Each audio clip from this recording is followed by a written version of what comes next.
I guess we're back. Sorry. Hey. Yeah. Yeah, hi. What? None of us are really excited to be here. Frankly, Yeah. I mean... I'm more confused. Why am I here instead of... I mean, given the state of Aren't you just Paige? role-playing in general, I just feel completely discouraged and uninterested in continuing this game. Me too. But I was threatened with a lawsuit, which is kind of funny because it was supposed to protect me from them escaping. Well, now it's preventing me from stopping. What a crazy twist and turn of events. So, by force, we're back. Yeah, hi, Owl Hatch. Hi, everybody. I'm glad you're here. I guess whatever. It's kind of like, ever He's joking. We No. haven't seen each other in like a fucking month. No. Because of all the stuff. Freaking We time. were literally all just sitting at a table out there grazing on baked potato skins, just like Those are really reveling. rat skins. Reveling. And when he says grazing, Cowering. we take that very, very literal. We all were on top of the table. On our shoulders. Just reveling in each other's company. So don't let Grim fool you. It feels good to be back! Yay! Yay! And by the way, I don't know if you guys noticed, but it's a boys' day up Yeah, in so here. due to many HR complaints, we had to let Paige go. HR complaints, we had to make it an Complaints. all-male company. Complaints to HR. Paige was excised from the program. She's the one who filed the lawsuit. Yes, and that's why Well, she had to go. it was You're a not allowed to file countersuit because of lawsuits. the horrendous acts of gross negligence and incompetence. I still don't think Jerry from accounting's recovered. Yep. But we never apologize to Jerry as well as the other victims of Paige's tomfoolery. Yeah. That spreadsheet will never be the same. She kept making cookies for everybody, and we were like, some of us have a gluten, okay? Like a gluten thing. Can't take it. I didn't realize you had a weak bloodline. And all that MDMA she kept slipping in. But No, that part was fine. And we let that slide. The gluten. That made the ambience actually Unforgivable. I have a gluten. I mean, what am I supposed to do? He is the gluten. what is on your shirt? What is that? It's faces. Well, it's called material. It's what most things are made out of. It's the album art for one of My Chemical Romance's albums. You would recognize it if you knew the band. Well, look, my understanding of that band stopped with the Black Parade. This was before the Honestly, the same thing that was in my head. I was literally singing. Okay, let me rephrase. Okay. It begins and ends with the Black Parade. And the concert that they just did was a full run through of the Black Parade, plus basically another concert of like 7 or 8 songs. Fuck yeah. It was. We forgot about the 7 or 8 songs, but the Black Parade, let me tell you, worth every penny. And the Chinese food. Is Gerard Way still wearing like the cheerleader outfit? Well, for this one, it was like a themed like stadium tour, so he had on like more like of the Black Parade like marching band kind of gear. But yes, when they did the tour in 2023, he was we saw him in a cheerleader outfit, and it was fucking awesome. Yeah, I was like, aren't you like 50? Close. Still looks good. Old, yeah. Still Crazy. looks Good. And did Still rocks. what's that comic series? Oh. The Umbrella Academy. Yeah, that's it. Well, welcome back everybody to Godbound. He wrote it. He wrote it. Yeah. Yeah. I didn't know that. Yeah. And Dude, then there's they a made a lot. kind of bad Netflix show. Yeah. Yeah. I haven't watched it. I don't know about that. But It's not great. Welcome back to Godbound. this is A show not about Gerard, but in fact about show 5 could be that. hapless what? I said every show could be that. Well, every show you can make I'm your not own. even that big of a fan. I'm just speaking You for can Molly. you can make your own and build a studio in your spare bedroom and Yeah. suffer. Is it okay? I'll take Molly's room. Since we have like such a huge following, I think we should do some announcements. Okay. For it. any of y'all that didn't know, Matthew is a married man. No, that's No gross. longer- That's a lie. It's a complete lie. It was an MDMA trip. That did not happen. Sorry guys, he is off. All that is a copper pipe he cut. That's it. Okay. Still a ring. Better than a ring pop. You can sell copper that's- for money. That's Please don't do that. I've been in Don't ask where multiple I got it. houses where plumbing that was copper has been stolen, and please don't do that. Just don't. Whoopsies. Yeah. Don't say that again. Near me. Have a weird, don't live that close together. So we're back, and I'm just so happy. Art. I'm so thrilled. Without Paige's like laugh, it's just everything's so quiet. I don't like that we didn't have a page cutout laugh for Paige compilation, the way that we did for Matthew. It's Do kind of it. messed up. I'll work We on don't it. have like a little cutout for Paige to be next to us. I'll where we work can on be it like, while Grim talks about whatever boring stuff he wants to talk about. Yep. Oh yeah. Well, it's because I'm sexist. Okay. And you can quote that. Maybe you want a pen? Short. It's a very fine Sure. pen. Hey, I said, Paige, like, I'm gonna be clear. You're the diversity hire. I don't know what to tell you. Okay, you know. You're the I don't- diversity, Christian's the personality. Yeah, there it is. The rest Why of us are just here. A veteran? Oh, there you go. Like, Yeah, you gotta cover that tax bracket. I'm the one who in should Matthew's, trust here. The ambiguous one. He's a dancer. dancer. If you We don't know what kind. He never Dances. specified. and Morgan Chippendales. wears earrings. I mean, he's technically But a he, ginger. You wear but he them. looks cool.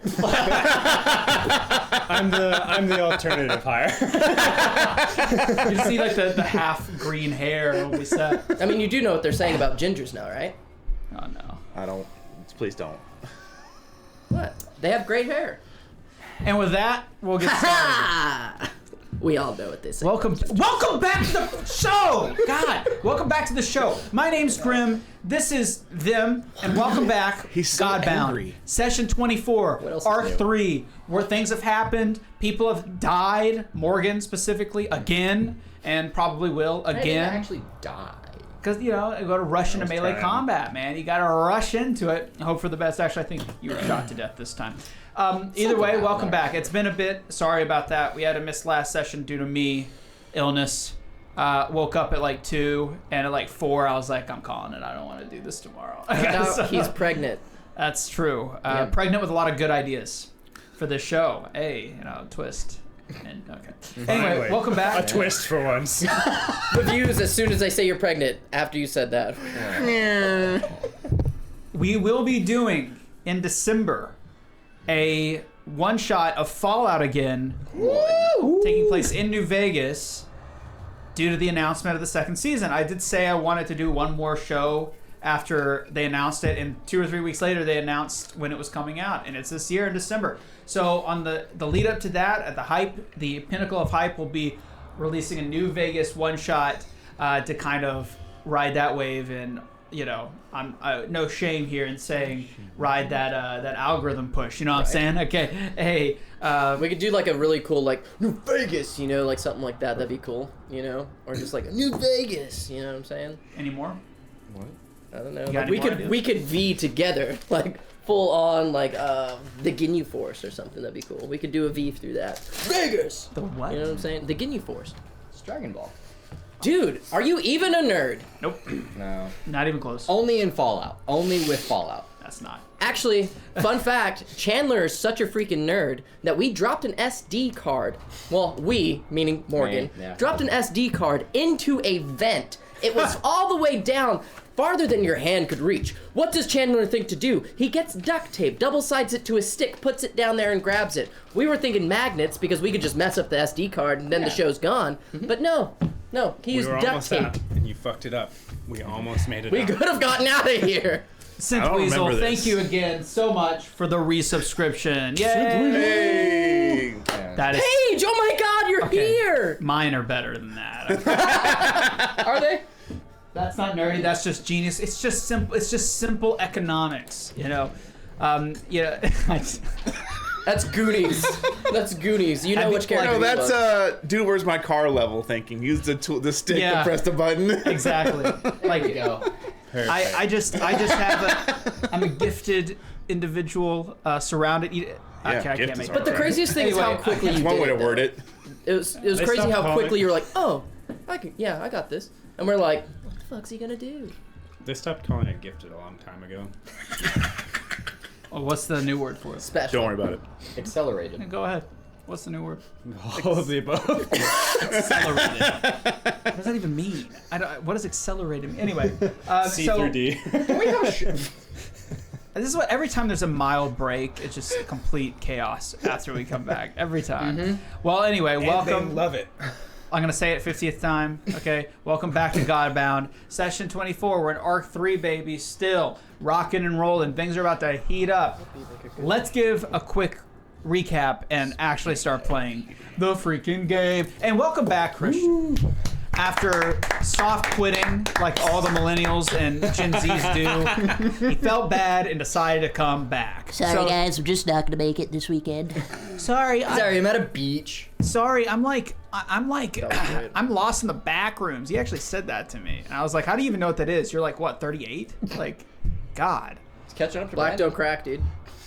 Black don't crack. Yeah. So well, I mean, like. Knows our schedule months in advance. Still can't make it. Still plans a beach trip. And a proposal. And a short film. See, we were excited for Matthew. Oh no, we didn't have to say anything about me. It's okay. No, for you, it's kind of like it's like you weren't already engaged. With the closing of one chapter opens the other, another. Stop. Christian's engaged now. I know. Look at it. She said yes. Yeah. Where's your copper ring? Yeah, right? Where's my... Where the fuck is my ring? I thought she said yes. I didn't turn the volume on the video. Have you met Christian? I mean, just... It's all about, yeah. It's a complete physical attraction.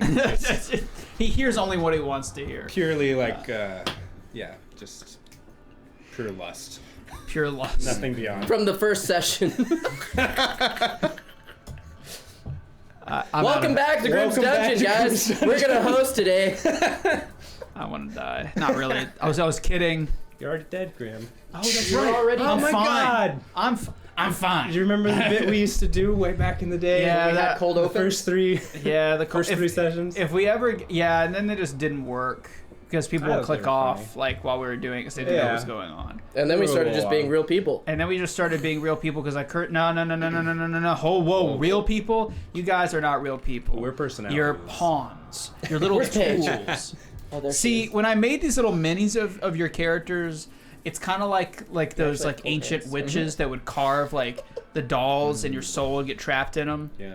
And like they would live on. Like that's kind of what I've done here. So Paige is actually here. So can you actually roll for that? Can you roll for Paige? What? To see roll like for soul trapping? All right, rolling to start the session. 2 natural 20s. Wow. Oh, I guess we gotta start. We got a double strike. Okay, I believe welcome back. Thank you, Synth, for the resub. Appreciate that. And Al Hatch, welcome back. Welcome back, everybody else that's in the chat. I appreciate you guys being here. Thank you. Though I don't really look at it nor care. But that's okay. You're here. That's great. You know, shorts are where I get my feedback. You know, everyone thinks I'm just the greatest DM ever right now. I mean, that'll change, but right now people are like, this guy's a genius. Fallout, he gets it. He's like, that Fallout ending, that ending to Fallout, 17 people agree that I made the best big, bad, evil guy for the ending of our Fallout. It's the most Fallout of Fallout. Everyone's like, this guy gets it. He should take control of the next Fallout title. Bethesda, eat your heart out. You got to remember, that's just the ones that spoke up. There's the unspoken audience. The silent majority. Yeah. You're right. That For also everyone think that exactly says how I something, do. 100 agree with them. Exactly. But don't do anything about it. But you should go check out the shorts. We got some funny comedic bits. And next time in 2 weeks, so what is it, the 20th? So whenever 2 weeks is, we're going to be doing something a little different. So I hope you're ready for that. I definitely recommend the 4th of October. I recommend you come in and see what we got in store. It won't be Godbound next time. It'll be something else. Be afraid. I've talked. Oh, you weren't at the stand-up. I wasn't at stand-up. Yeah, there you go. I just got married. Who cares, dude? Literally, who cares? You were living out of wedlock. You know who cares? Do you think that this fixes your cardinal sin, No. your mortal sin? I hope it makes it worse. Also, how many times? Technically, How it many? does all Here, I love the chaos. Okay, all right. But one more thing. What, dude? Matthew, how many times have you said it? Excuse me. How many times have you said it? Only like 3. My wife. I freaking yes. I can't wait to be able to say that myself. That's why I propose. It's different. I'll say it. It's different once you're on the other side and you say it that way. It's different. You can start now, anytime. Like we've been honestly waiting for 15 minutes. You rolled 2 natural 20s. This is actually crazy. Yeah, actually Could I like pay you to just like? You only have to pay me. You can mute our mic. You just give me the go-ahead, and it'll be done so fast. I could, but that's like annoying. Having to what's that press over a there? button. Anyway. Let's get started for And real then this I time. blonde. Every ounce of energy I have. Let's get started for real this time, though. Welcome back. God. Anyway, let's do a very brief recap for those who are watching through YouTube. He's getting emotional. You good there, bud? I don't remember what button to press. He's re-dying. It's that one. Which button is it? That one. The one you press every session. Stop. This button. There it is. That's the cue, you know, like Pavlovian, like. Lock in. So, the last couple of sessions have been very interesting. As a reminder, our bound adventurers have found themselves deep in the jungle of Blightmoor, a hellish scape filled with demons and ancient civilization ruins, and they have been tasked with a goal: find the illustrious and mythical Nirvana, a place that all the halflings in this world seem to have the same exact dream about. Many have gone missing looking for it. But due to their crimes, which will remain nameless for this explanation, these five adventurers have been cursed to find Nirvana as a way of a slow form execution. They have 1 month. It's been about 4 or 5 days, almost a week or so. Pages can't track that. Pages, and I'm not. So that's good. It's been about 7 days. I was trying to find mine because I was trying to keep count. That's why I was about to ask. Sure. This is really just like any other TTRPG table. Absolutely. How about you? We're better than every other TTRPG table. How dare you even suggest? Absolutely trying to wrangle cat. They're not cat. Cats are cute. These guys are more like. I said that in my promotional video today. I was talking about sweet kittens and dirty dogs, because each one of us is one or the other. I'm just going to be honest. He's got that dog in him. You got that dog. That dog. Hey, It's a chihuahua. You know, Ruthless. Mug, is that the root beer with the dog? Yes. Yeah, Mug, you want to sponsor us? I used to drink you all the time. You know, I went to my grandparents' house and I'd chug a mug. Hey, there's Chug a mug. Chug a mug. I got that dog in me. That's how you know he's from the South. A&W. It's not the mustache. I mean, it's the mug. It's a mug. So why don't you just get it? I'm in charge here. Blame the people in the chat. They keep talking to me this time. I regret that comment now. You better, because if you don't retract it, I'm gonna find your lawyer and sue you with my lawyer. We'll be getting in touch. Anyway, I got, you know, free speech. You know, I can say what I want, right? Right? I can I don't say know. I'm You gonna can sue be you. canceled now on national television. That does happen. That's already happened to me. Oh, See? Yeah. It's begun. The spirits. So, as it turns out, you know, trying to find a mythical dimension in which souls go and they die to live in paradise is not that easy. And the only lead you guys have had is going to the jungle of Blightmoor, and through the help of a strange entity in a coffin that you've struck a deal with, he's teleported you here at the exit to the jungle, in which you've encountered a lot of interesting folks, one of which is John A., who's leading a group claiming that he's foreseen a prophecy in which you all will find Nirvana by following this path and doing this and that, all this other stuff. He's seen it. And like the intelligent individuals you are, you went along with it without question. What? Just a confirmation, because I wasn't keeping the best track of it. Really? I had 4 of 30, but you said it was 7 days so far into. I have no idea. Since we've. He said 4 to 5. I'll have to look at the literally. Look Again, at the box. we'll ask Paige. I had 4, so 5. We'll ask Paige. 5 would be good. I don't know. It might have been 4 days. Because I think there was like 2 to 3 days of travel time in between the sessions. But I don't know. I should be keeping track of this stuff because, you know, it's my game. But, you know, where's the fun in that? You know, where's the fun of being perfect all the time? Keep it at 4 for now. You know, where's the fun of getting put on game shows and knowing like 75 different errors in the stupid D&D thing? You know what I'm talking about? Where he went on and found 2 editions. Who wants to be that guy? Not me. Anyway, so you guys traveled into the south of the jungle. And through some chaos, you've started to set yourselves up for success. You have to make your way south, but there's millions of demons through this place. Every demon that comes to this realm travels through the jungle of Blightmoor to go to Retgor's city, which is taking place in the ancient city called Low Ridge, deep in the south of the jungle. And it's rumored that Nirvana's there. That's why there's a demon lord chilling down there. He wants in. He wants to do something with it. So following that rumor at John A., this wizard's proposal, you guys have started to build a force, a group of individuals that can siege south and withstand the demon onslaught and get you through the front gates. Other mysteries are afoot as well. The ancient race of the Lizardkin and their languages. The temples, the 3 temples that you guys have to reach in order to commence some sort of ritual that John A. has not been very clear about. Getting to all the way to the city, all sorts of things that you guys have to do, none of which is very clear. But there's one certainty: death if you fail. What? Unfortunately, Sebastian, our resident NPC fan favorite, and brother to Annabelle, was shot by a corrupted arrow and is in the process of dying. But was given a salvation in the form of John A.'s Meldist rituals, which could substantially reduce the effects of the corruption. And he decided to do it. As a result, he sent out like a beacon of energy, and all sorts of demons coalesce trying to attack you. And who could it be but the blue-eyed wizard, which I don't have here right now. Wizard!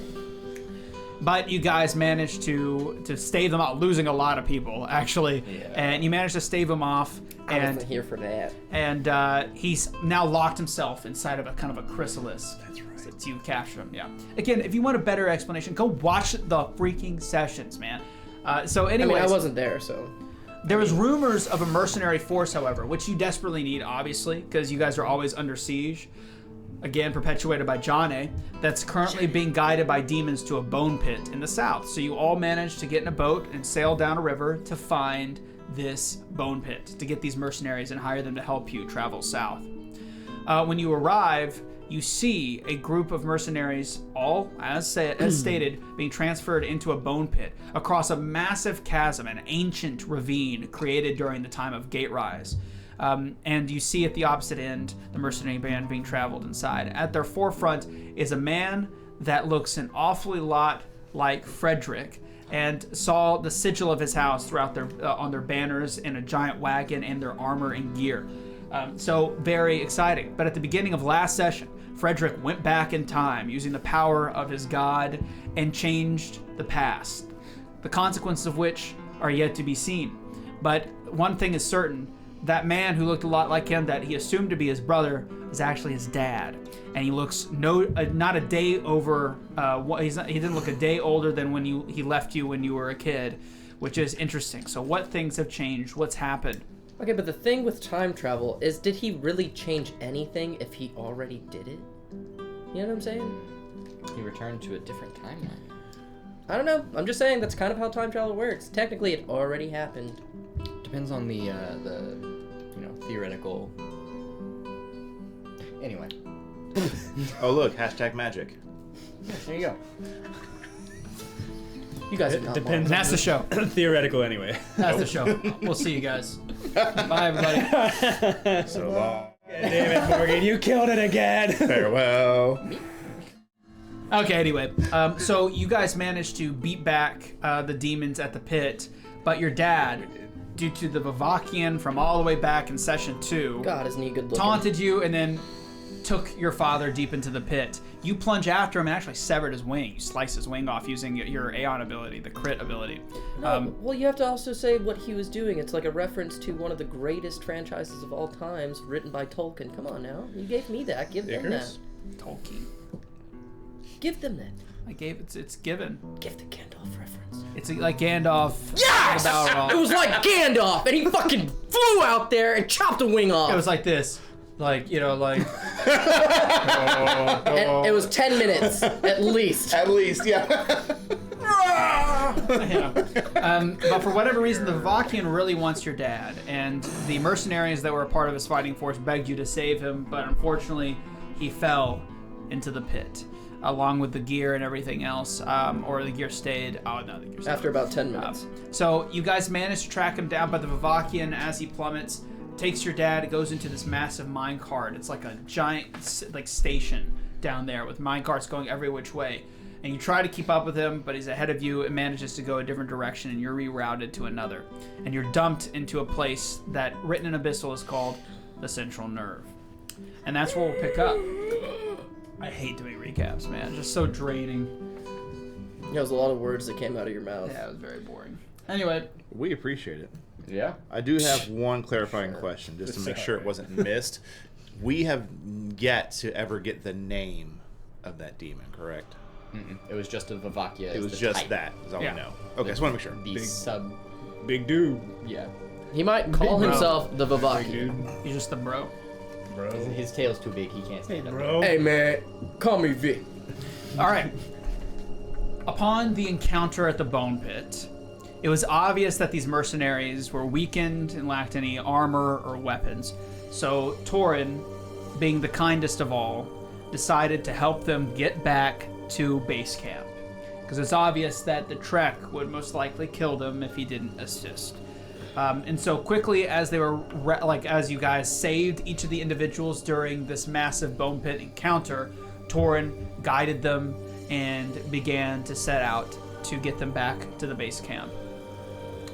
Upon going backwards, there is obviously damage that's been dealt to the drawbridge due to the rolls that you guys made, and I think that you shot an arrow across with a rope to assist. And so, effectively, just through the process We of made your a tree bridge. Oh yeah, It was no, like a we tree did. bridge or We something did. like that, I forgot we right? did do felled that. a tree. That's Yeah, right. did. I crossed by myself, and then everybody fixed That's it right. and just walked across afterwards. That's right. That's right. Yeah. As I it was fucked over up a the month and a half bridge. ago. Thank God I remember that. Using the tree bridge, you're able to quickly get everyone across. There was some close calls, but for the most part, your rock-solid stability holding the tree branches and all the stuff on the opposite side allows them to walk across without much of an issue. And since I'm like 1,000 pounds, I literally just straddle it on both sides to keep it in place. Exactly. So it doesn't roll. Just literally like sit on one end of it. In retracing the river, you guide them slowly back. It's been about 12 to 13 hours in your trek when the lights of the camp are finally seen. You've created a pretty brisk pace, but still, they're all wounded, but warriors, so they're able to keep up. And it's now starting to become dusk as you approach. You set off around the morning, and now it's already starting to become sort of dusk into the night as you approach the camp. Upon entering, you see, as you left it, chaos for the most part. People mourning the dead that perished during the incursion of the blue-eyed bound. You see, still frozen in his crystalline form, the blue-eyed bound individual seemingly biding his time. And there's lights dancing in the central tent. You can see shadows. Two forms. One that looks indistinct, like very much like John A., the leader of this band that's given you all this prophecy. And the other, you can tell, is Sebastian. He looks slightly shorter, given he's a halfling in comparison to John A. And that's kind of a given. There isn't many halflings here. But also, it seems that he still has his trusty loot on his back. You guide them in, and from there, it's up to you to decide what you tell them, any bolstering words, and what to do next. Okay, give me one second to really get into character.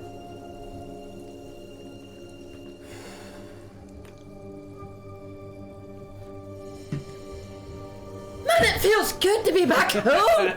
Oh, that was a long time having to walk all the way over here. Alright, so everybody just calm down, everything's gonna be fine. Okay. So how are we all doing on supplies? Upon announcing yourself in such an intense and harsh way, the traumatized individuals here that have suffered so much strife, jump. The kids that are around the camp start to cry, thinking they're being attacked again. No, wait, it's me, Torin. Your luscious voice is replaced with a metallic-y, gravelly. It still has that indistinguishable Torin charm, but it's very harsh, especially when you go into the upper register. It's like Whoa, hello. Grating, metallic grating. Hi, I am Torin. No, So you sound like good to Torin. see It's you. just like you're. It's metallic Torin. Torin. I can't do it. I can't freaking do it. You're asking too much of me, alright? I can't do a freaking metallic voice. I'm not asking you to. Yes, you are! This is ridiculous. Can you just play the game before I get out of my chair and beat you? Hey, don't make me give you a paddling. on stream. Hey, battling on it's kind of He's engaged. We now. actually get way more subscribers from that. Anyway. Yeah, it's See more on Jess is asking OnlyFans. if I do that for her. I mean, just tired of you. She wants a video up. She wants a video. Oh, Yeah, a gift. Kinky. You know. It's on our OnlyFans. I gave. You sure she didn't ask for Matthew's Morgan? bachelor I mean, party, look at I him. gave him a crazy 12-hour alien session for you. I give you a paddling. dude, so good. Yeah. So good. Yeah. I'm so sorry. That's such a good bachelor party. So good. Sick. Everybody there. You had to be there. Made it great. Should have recorded it. You People also, made it great. of course, remember your companions have jumped, or well, you've led them away before you saw the conclusion. But they're probably not waiting for you if things are as dire as you left them with Fredrick's father, it would seem, which I don't think you know is his dad in the player side. But Fredrick seems very desperate to get to this man. So if that man fell down the pit, then your compatriots are going further and further away from you. Yeah, I mean, imagine Torin being there, seeing everybody's reaction to his explosive, hey, it feels so good to be home. It's like, no, wait. Everybody just stop freaking out, okay? These are good guys. We are all the good guys. Remember me? I'm Torin. I mean, who doesn't remember me? Like, come on now. Dink. What was that? Piece of rotten food. From the opposite end of the camp, again by the tent, now outside, is Sebastian. Only he doesn't look exactly as you remember, though a lot stronger than you left him. It seems that the majority of his hair has been lost. Like his beard and his nice mop on his head have shed away. Whether or not it'll grow again, it remains to be seen. He's also covered in these various symbols, a lot like Johnny. And there's a certain effervescent glow about him. But he seems to be the one who's thrown the rock.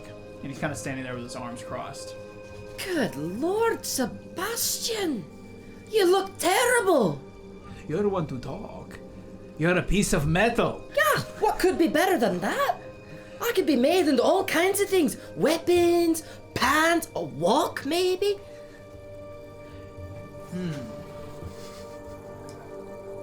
That's not a bad idea. Maybe we should chop you up and use you for supplies. These people are suffering after all. No weapons, no food, and now you bring more hungry mouths to feed, eh? Well, see, the problem is that I can't actually go to the bathroom. I feel like if I could, I'd probably be dropping little metal turds, you know? And that would be helpful for everybody. And he's just immediately exhausted. Okay, but He's what's just like, going on? The words barring. Look, it's you. And where's Sebastian? Sebastian, will you talk to me, please? There he is. Okay. What's up with the tattoos and your hair falling out and the... This? He, like, gestures to all of them. Well, I guess it is the price of my salvation, as you say. My sister's impassioned to plea pulled at my heartstrings. I had no choice but to do this. But yes, I'm a monster like you now. Great! So you feel better or worse? Oh, I feel fantastic. Look at me. I'm covered in these stupid symbols. My hair that all the ladies love is gone. I don't know if I'll ever get it back. And I have you, a walking, talking metal monstrosity to talk to, and nobody else other than a crazy old man speaking absolute gibberish in the tent. And everyone else around here is bawling their eyes out half the time. Well, to be honest... Fantastic company here, eh? And what's even better, you return without my little sister. Well, I'm about to go back for her. But Oh, honestly, really? I appreciate Oh, your really? positive... You're about to go back for her? Oh, okay. I appreciate your positive thinking. So why'd you leave my sister? Because I had people here that needed to be saved. You Oh, think I I'm just see. gonna leave people alone? As a good Samaritan, you lead these poor warriors back. Who are of you anyway? And they kind of explain themselves about, like, you know, that one of the leaders, who seems to be sort of the underling of the captain, and not the captain himself, of course, because that guy is still back there. It's like, it explains that we are, you know, we were commissioned and tasked to face the threat over in the, you know, this and that, just kind of going through like the various steps that have led them there. But to your ears, everything they say just sounds like military, like double speak. Like, you know, instead of just saying we fought an enemy here, it's like we engaged an unknown force about 2 clicks out, and just all this other stuff that you just don't, at least without a check, you can't really understand or decipher. It's all just is gibberish to you. And even you look over at Sebastian, you know, he's just kind of like, all right. So you're warriors, good, very, very nice. Where are your weapons and armor? Because they're naked, you know, they've got nothing except clothes. And of course, the other, the sergeant sort of fellow describes how they had armor and weapons, but they fell upon by a horde of demons while moving eastward and were, you know, pillaged and sort of all their stuff is taken. But instinctually, you feel like something about the way this individual keeps like casting his eyes down, just from your basic perception, and the way he keeps shuffling his feet doesn't seem very militaristic. Something's very strange with his candor and the way he's talking to Sebastian. I go up to Sebastian and I look at him and I'm like, look, these folks were in a bone pit. So if they seem a little bit strange, they were in a bone pit. You know what I'm saying? Can we step to the side and talk quickly? What is your name again? Torino? Tostino? What's your name? I mean, that's pretty close, actually. Toast. Toast. Oh, not again. I mean, you could call me Torin. I mean, most people call me Torin. All right, Tori. Torin. Let us step over here for a second and have a quick chat. What do you say? I mean, I'm already walking. So he leads you off, and he's like, I'll be right back. There's some food in the pot there. You guys can have some food while me and my friend chat. And of course, without even, you know, wanting to, your you know, central nervous system brightens with him calling you his friend. You know, a little sheen on the old metal casing of your skin, huh? So he leads you over by the tent, and he kind of like goes to hit you. Of course, it's kind of like dink. He's like, ah. Why do you lead these people here? It is obvious that they are hiding something. What do you think they're hiding? Food? Well, if I knew that, I wouldn't have to go over here and talk to you in secret, would I? I mean, I guess that's a good point. Exactly. I make a lot of good points every now and then. It's my only good feature. Now. But see, that's what's so confusing about you. Sometimes you say something and then you don't really mean it. Now, I can't really tell the difference. Well, unlike your blunt method of speaking, I like to keep my friends and foes, more importantly, on their toes so they don't know what I'm thinking. Because that's how you can survive in this world. You wouldn't know that. You don't need to, because you're made of metal. Anyway, what we really need to talk about, that guy in the freaking crystal. Has he, like, moved his eyes? Has he done anything? Not really. Of course, I've been a little incapacitated, so maybe he moved while I was, you know, unconscious and didn't notice. You'll have to ask Johnny. Oh, I don't know if you remember this, but I think he's bound. He looks around. He's got, like, magic. What gave that away? Well, the magic that he did. Oh, him teleporting around and, you know, almost killing your cleric friend. Oh, and then now he's like again in a crystal. Oh, and maybe the first time we encountered, you remember? I was there. I played my lute and saved you. Oh, so you do remember? No, that's why I said, well, you've been through a lot, Sebastian, okay? I can't remember what you've remembered. That you know that I don't know what you've remembered. Remember? Do you understand what I'm saying? Not a clue. Anyway. Listen to me. You have this thing you do with your mouth. It's clink, clink, clunk. I need it to be like clink. I'm so confused because you talk a lot, Sebastian. Well, that's my good feature. That's how I persuade people to do what I need them to do, like I'm trying to do with you. I love that we're having this huge, like, whisper argument, like, near all these people. It's just on the other side of a tent. Let's see. Oh, that's a 1. Okay. Yeah, they don't notice at all. That's fine. While you guys are shout matching, he's like, now if you'll shut up and let me speak.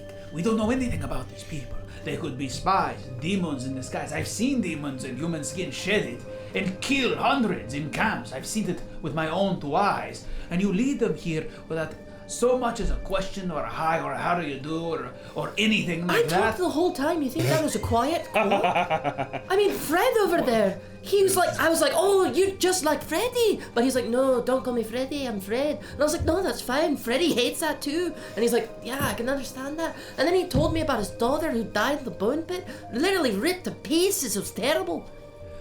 Her and like 75% of mortal kind in this world. Why do you take just some sob story at face value? Anyone can come up with that. Demons love to trick mortals. That's what they do. And you lead them here. There are women and children. They've suffered enough. You're going to have to make sure that they are who they say they are, my friend. How should or I do I'm that? going to have to do it. And let me tell you something. Well, can't we work together? Every second we waste here is a second my little sister is out there Okay. by herself. Because I know your companions are useless. And it seems like, you know, the nice Sebastian that you remember from the Slatin is buried somewhere and not I don't know if currently he was present. ever really nice, Buried but with that's the fine. mop. Hey, I'll have you know, I was very nice during the Slatin. Me and you were close, personal friends. No. I played you a song in the dead of night around a campfire. You did save us from like a Leviathan. That was cool. Yes, and it hurt. It hurt really bad. And what do I have to show for it? Nothing but heartache. My little sister still out in the ways while we're sitting here bickering like So are a you couple guys of like still infants. fighting, or are you like good now? Well, I don't know. I'd like to. I don't really care. So long as we can fight, that means she's living. I put one hand on his shoulder. Hey!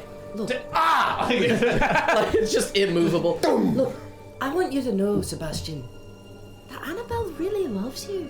Oh, does she? That's great. I'm glad that you're psychoanalyzing my little sister and me. It's none of your business. How about we go and see I mean, if it's more John just an has any... observation. This guy, he talks. He doesn't wait. He doesn't know the ebb and flow. He's a terrible improv partner. Who are you talking to? You're staring off in space. It's me. I'm always around. Get a load of this metal guy, eh? I bet you could cook an egg off of him on a sunny day, eh? Actually, probably yes. I have. How about we go speak to John? He has insights. Perhaps you'll know whether or not these people are to be trusted, eh? Or you can stay out here and do whatever funny dance you do, because you're so useful. Well, I mean, Johnny's kind of nice, but do you actually trust Johnny? Of course not. That's my secret. I don't trust anyone. Least of all, a bunch of warriors that come into camp and immediately start to lie to me. But Johnny... How do you know those guys were lying? It's in Johnny's best interest to tell the truth in this scenario, unless he just wants us all to die. If he did, why would he spend the time to save me? Tell you guys about this blue-eyed man coming to kill us if he were to save me. Why tell us any of this unless he needs us alive for some reason? Even if his prophecy is BS, we know this to be certain. He doesn't want us to die, I don't think anyways. So why not we trust that instinct and see what he thinks? And if he greenlights these guys, we can get the heck out of here sooner. How about that? Sure. All right, good. I'm glad we could have this conversation. See, this and is what I mean. didn't You need to talk a roll lot, a Sebastian. single check to convince you. He says that. Why do you keep looking off in space? Now, something's very wrong with Sebastian. Nothing else is new. As his emotions flare, the symbols on his skin glow. And again, it's kind of like that purple sheen. But there's something different about his in comparison to what you remember about Johnny. So you guys go into his tent if you agree with him. Yeah. And of course, you know, Sebastian explains the situation. And John A is like, well, of course you weren't awake when I told them to go and find these mercenaries. A very nice birdie told me through sheer unfettered prophecy that they would be there. Well, the thing is, Sebastian over here, he thinks that they're lying to us. They probably are. It's a nice skill to have. And I think that, frankly, we could use that. If they don't want to tell us about their past, then so be it. If they were anything otherworldly, I feel like I would detect it by now. Oh, that's good. Yes, but I don't seem to sense any otherworldly energies. But there is a trace of something peculiar. Yeah. But nothing I don't think to be worried about. know. Well, the only thing that was weird to me was that when we started asking about how they lost their weapons and armor, he started to kind of fidgeting and like moving his feet like he needed to pee. Well, he could have had to use the lavatory. That's a good point. Or perhaps, maybe, he was telling a fib, a white lie. But why? Protection. He doesn't know us. I'm gonna go ask him. And plus, have you seen yourself? You're gold, friend. That's not an interest. That's not even, in the best of cases, a good sight to see on someone who can walk and talk. A metal man. Well, yeah, I explained that on our 13-hour walk. You know, how we had to become monsters in order to blend in. And how did they respond? They were kind of quiet. Yeah, exactly. I don't think anything you said gave them any comfort. Either way, fear not. I think that the best case scenario for everyone involved is for you two, now that Sebastian has regained some of his strength, to go out and rejoin your group. It's dangerous out there, and as you say, which I'm assuming you kind of explained to him the scenario of what happened at the Bone Pit, just to save the time. Yep. If there's It was crazy. No, just kidding. And you say that they are in particular obsessed or in some way fearful of their leader's well-being. You said that there was a man who pointed out that you must save him. Is that right? Yes. Then I would say it is in your best interest to go back as quickly as you can and find him. Well, do you think everybody's gonna be okay? Because, like, if we really can't trust these people, like, I don't want to, you know, we're trying to set up something nice here. And you say that the wagon carrying their goods fell into the pit. Yeah, I said that too, yeah. I watched the VOD. What was in the VOD? Just this fold. Go on, what was in the VOD? Well, let me start from the beginning. They talked about nothing for like 15 minutes. I believe they called it banter. We need that weapons and armor. So, bring Sebastian with me. We're gonna go back because we've wasted too much time already. Sorry about that, Sebastian. It's not your fault. And then get the wagon full of supplies. And find your companions. Yeah, they're pretty. I mean, Oh no, Claire's gonna be fine. What do you think this is? Some form of, of course you need to go find your companions. They need you, Torin. They need you. Don't tell them. You know, if anybody hasn't told you you're inspiring, you kind of are inspiring, I Johnny. know my charisma is at 21.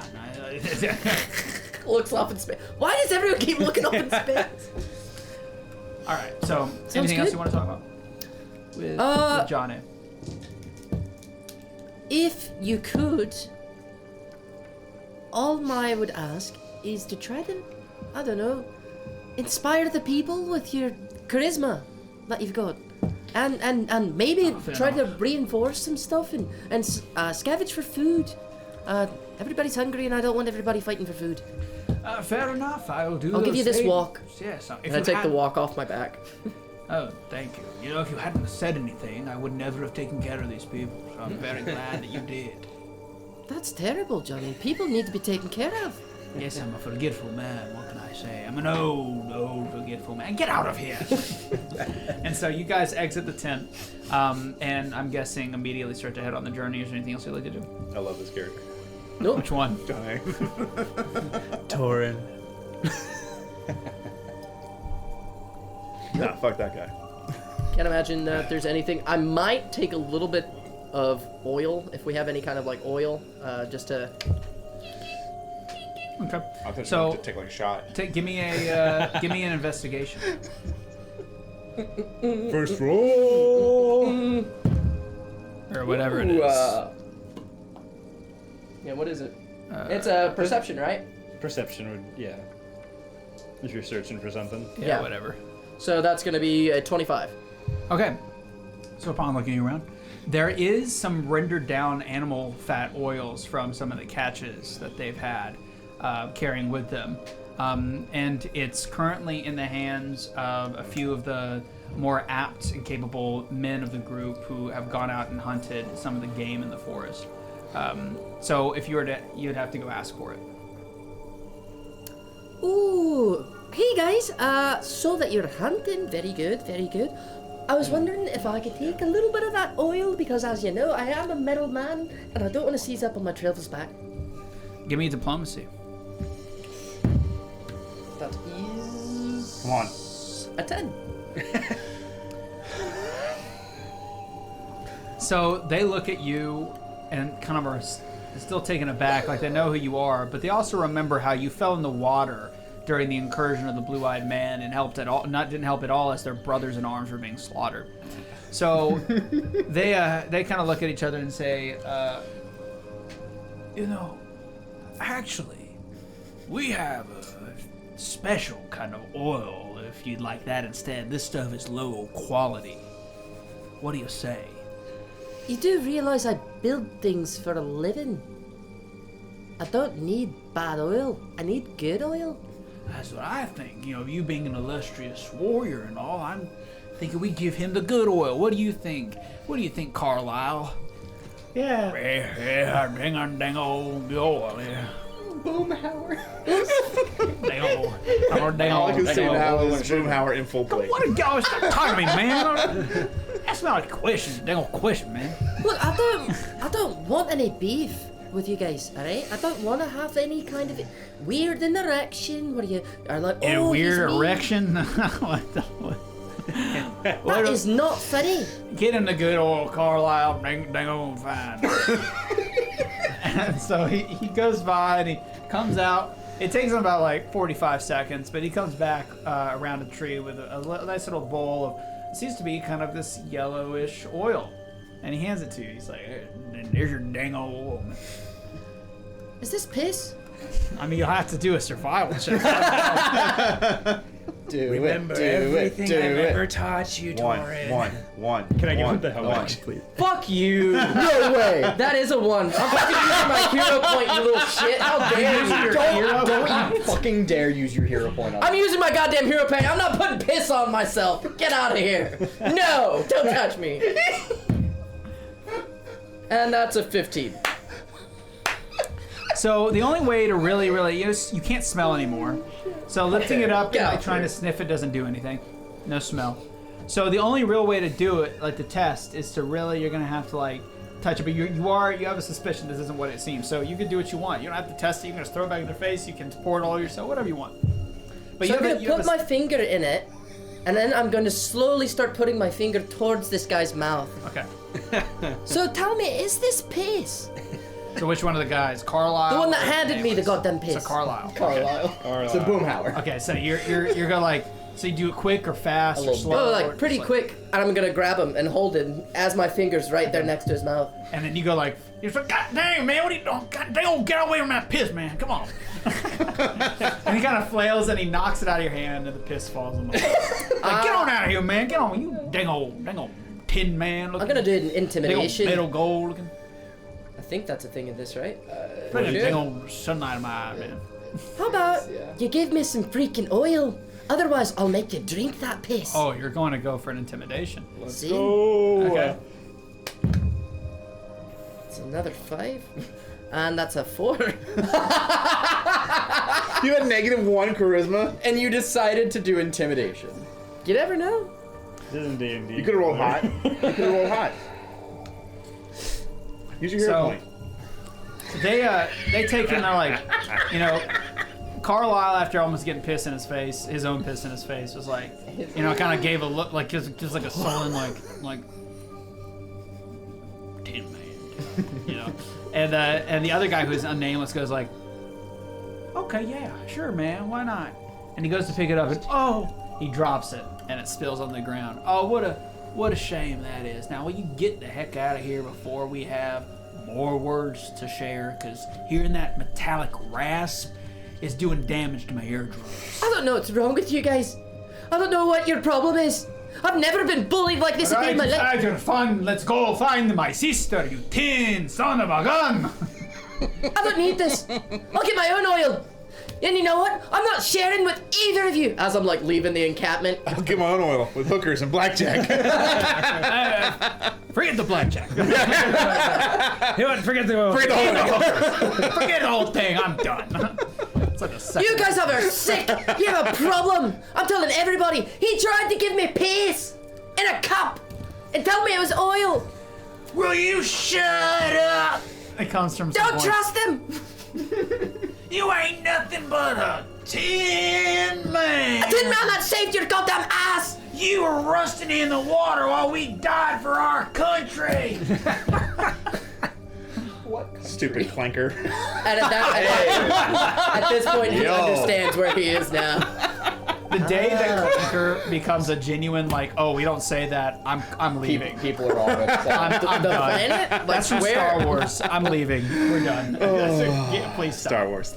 It's from Star Wars. It's funny. Like 3 or 4 years ago, a friend of mine was like, "I wonder if in Star Wars they have like a slur for the droids, it's like clanker," and he thought I made that up. And so he was just dying laughing, like, "No, that's it. Like that's what it is. That's it. That's what it's been for like over 20 years." So anyway, you guys have that altercation. Come. I'm just here, man. This motherfucker. Anyway. I'm not doing anything. So you guys managed to have a conversation, sort of, and you go down to the dock, to the side of the stream, the kind of the river that's flowing. I've been complaining to Sebastian the whole time. Yeah, Never in my life. Sebastian has this little small raft, and behind it is like some sort of flotation device, and he points to it. He's like, "That's yours." Get in. When you say flotation device, what kind of flotation device? It's like animal hide that's been kind of ballooned and resewn, but it's like one you're gonna be like grabbing onto half in the water, like It's like the lifeguard things they have at like a pool and stuff. I feel like even if I did fall down, I'm just the anchor. Yeah. I'm literally Couldn't go anywhere. just the anchor. Just do it. But yeah, I will get on this raft and I'm ready to go and see the people and allow them to also play. What do I feel like if you had your ability, you would make it turn into like a rubber ducky looking one? you guys. So am I bound Don't to have it. Don't have it. You're on cooldown. How many days? The timer's just going in the bar. You guys slowly float down the river, and about 6 hours or so passes, so it's in the dead of night. And as you approach the bone pit from across, you do see that.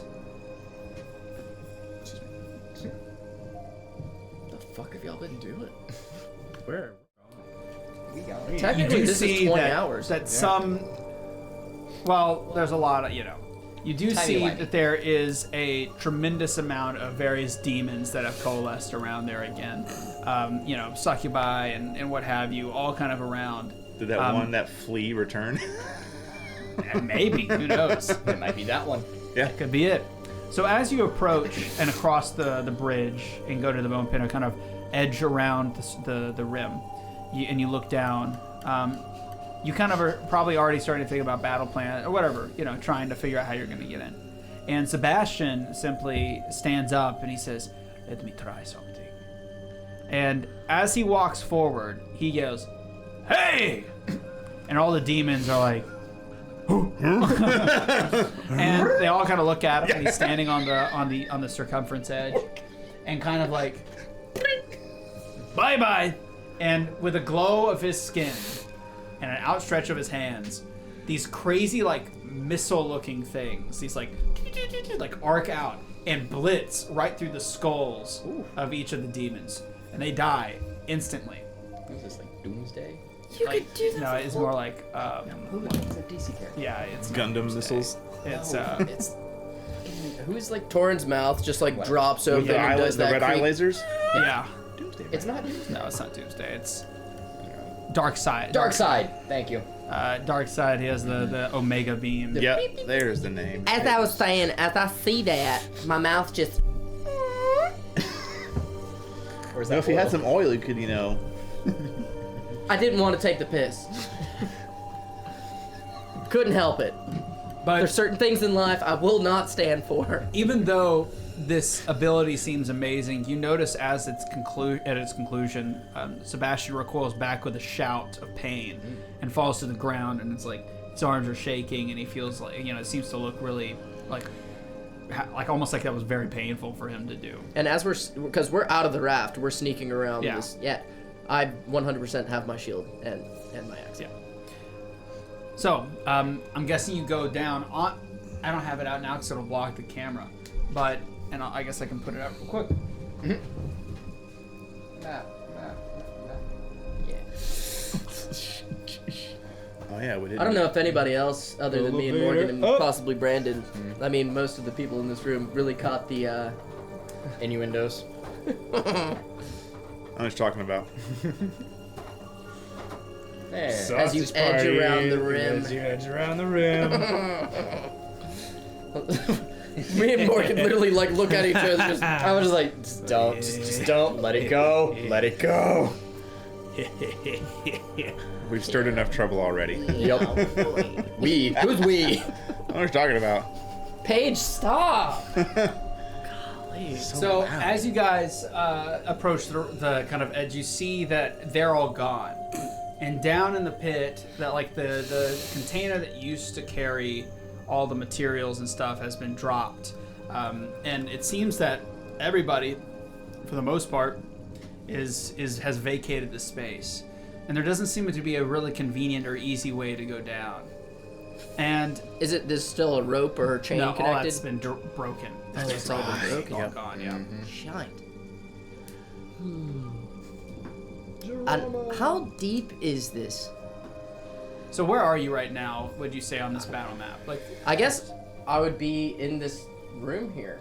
I mean, aren't we looking for people in this area? So you're kind of like looking around and so I'm guessing when you're saying that, you're like, oh, what's yeah, but all the machinery has been kind of cut and severed, so it's all broken up now because of the Vavakian. So you say, like, how deep does it go? Mm-hmm. And Sebastian's kind of close, and he's like, let's find out. Why don't we find out? And he's gonna go to push you through the hole. I mean, you could try. Okay, let's find out. I mean, if he can move 1,000 pounds. We're done. He's not. We'll see how he does. Remember, he's magic now. Magic man. We're done edging around the rim. We want to see how deep And again, it I'm goes. gonna give you. If you don't want this to happen, if he succeeds, I'm gonna give you a saving throw to prevent it. So, knowing that he can't push you, he notices that the floorboards around you are really bowing under your weight. To the point where he felt like if there's even a single bit more pressure, it would collapse you through the floor and down into the pit. But he like literally tried to push me? No, that's just what's happening right now. Oh, okay, gotcha. So he is going to lightly tap one of the wood fixtures that's about to snap with his own foot, under the impression, the logic, like, you're metal. He taps it and boom, it breaks. So I'll give you a dexterity saving or reflex saving throw. Grab an edge, reaction. If you grab want, edge. Grab an edge. That's a nat 20. Hey, let's go. With my reflex being plus 11, so 31. So what are you trying to do? Are you trying to stop your fall? Like, you describe it to me. I immediately like grab the edge. You're like, oh, that was terrible. I literally could have fell down there. Sebastian. I put like one other hand, like obviously I'm strong enough to pull myself up. Help! Sebastian! Help me! Please! Instead, he crawls down on your back. And he's like, get him up, cowboy! And he hits with his own hand, like, the other beam, with his little, he's gotten out his axe. He's, cutting the beam. No, wait, Sebastian, that's not gonna help! That's not gonna help, wait! Oh, come on, you're in a mantle, it'll be fine! I don't know if this is gonna be fine, Sebastian! Goodbye!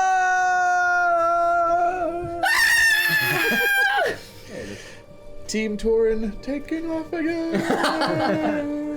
And as you guys fall, it goes completely black. At some point, you no longer feel Sebastian grabbing onto you. And in the darkness, you fear that your friend, your close compatriot, your ally, even, Sebastian may suffer a horrific fate at his own incompetence, forcing you guys to jump down here. He's really a loose cannon, it's just, who's to say, but he's not there anymore. So what fate befalls him, who knows? Because the only thing Torin would have done in that instance is what people think could work in an elevator, to where as soon as I'm about to hit the bottom, just thrust him up with all my force to try to alleviate some of that fall.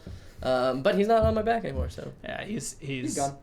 That was my idea. I was like, okay, this is what if we're falling, it's magic. Just starfish. Just starfish. You'll be fine. We're in a TTRPG. We can probably do that. Yeah. That'd be for a fun. bit of time you fall in darkness, and eventually you see a light, and it gets closer and closer, and that's when you see it below you, almost incomprehensibly so, is a massive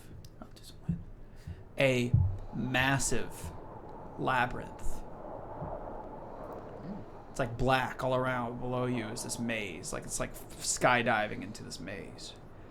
And you pass through crimson clouds.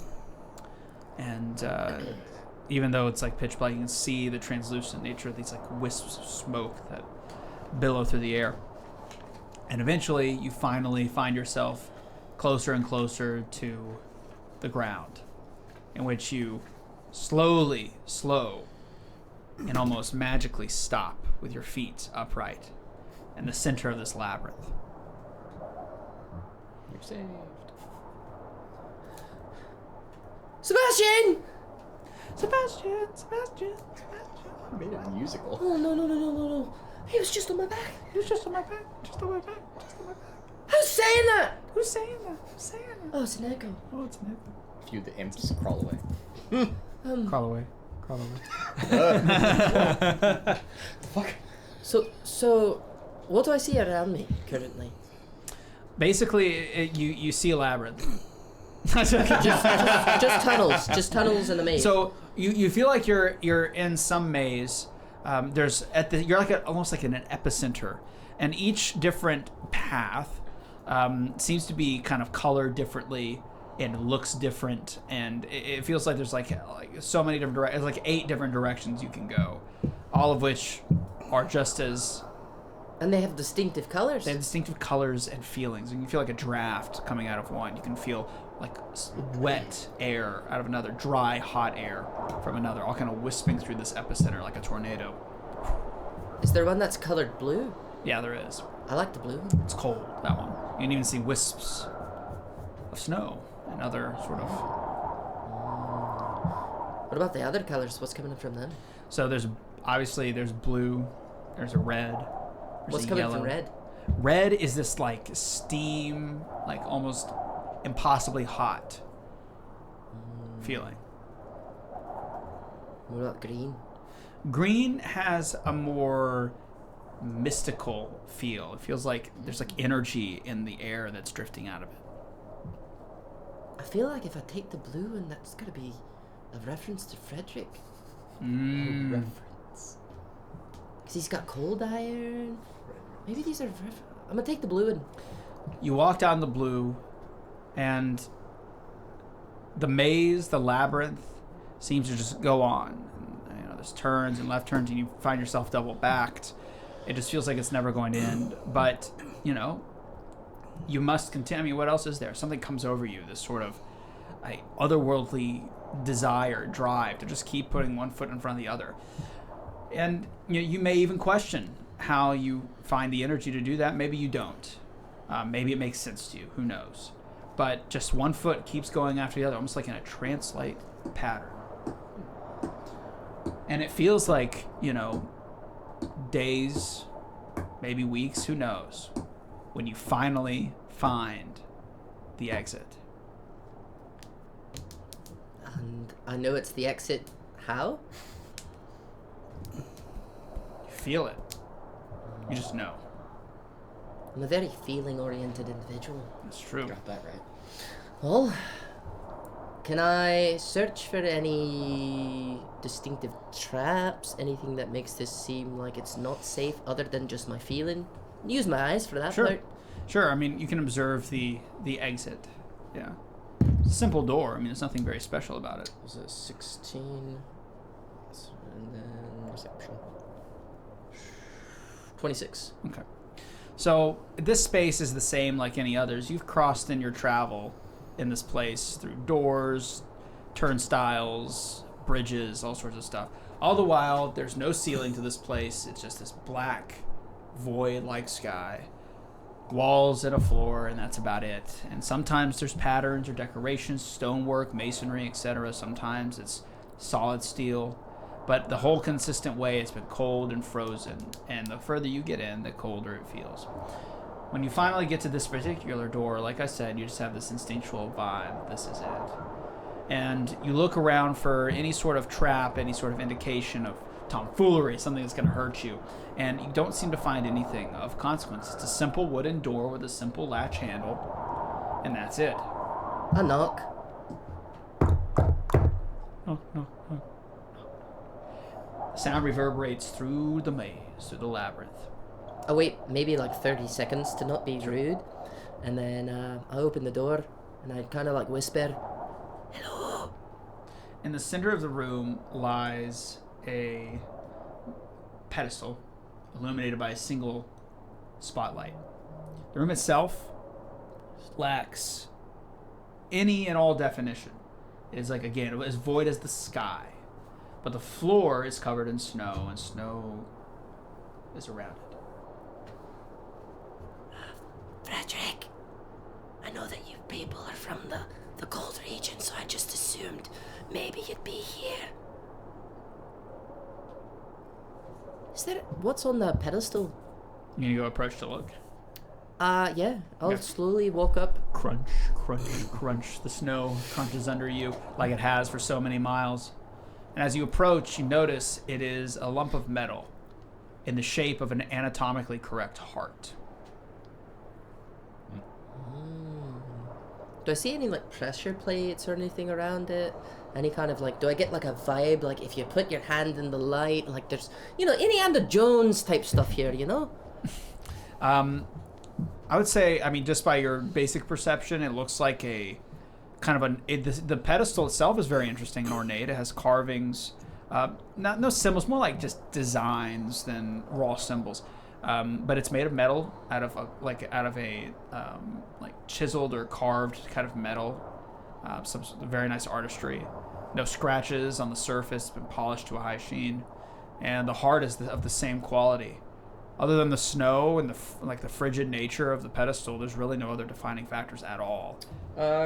On the heart, as I observe it, can I do a crafting check to try to understand this item? If it's more of just a sculpture, or if it actually seems like it's a mechanism that was fitted into something like me. Like, is it just a sculpture, or is it a piece of something? Yeah. Yeah. So upon analyzing it, it does look like there are holes bored in the arteries and the various orifices that populate the heart's various tubes. Ventricles, thank you. Ventricles. It seems like it is hollowed out. And upon touching it, while frigid, it does sort of react and whir to your touch. So does it seem like it's actually a functional metal heart? Potentially, yeah. Can I do a crafting check on that? Have you seen The Wizard of Oz? If I only had a brain. Yeah, like I said, you could do. So it's a 18. So from what you can tell, it's very intricately made. There are various moving parts that are built. It's not a solid chunk of steel or whatever this stuff is. But it's hollowed out on the inside. upon actually, do you pick it up? Sure. Upon picking it up, it does start to come alive in your grasp, and you notice this is cold iron. It's crafted from cold iron. No, cold, huh? Interesting. Not surprisingly, but the closer you kind of bring it towards yourself, the more the mechanics whir.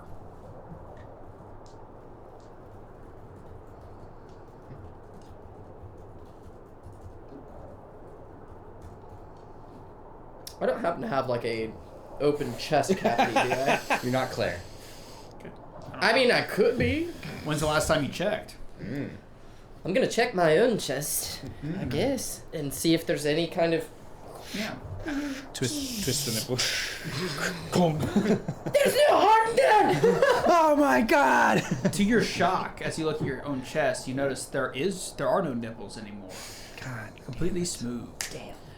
And your I'm abs, ashamed. but your abs do Half the seem a fun. little more chiseled, but no belly button, unfortunately.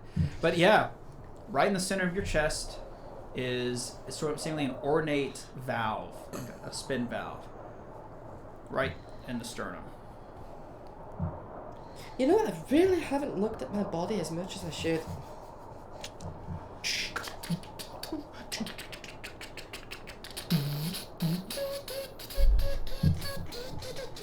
Drop the bass.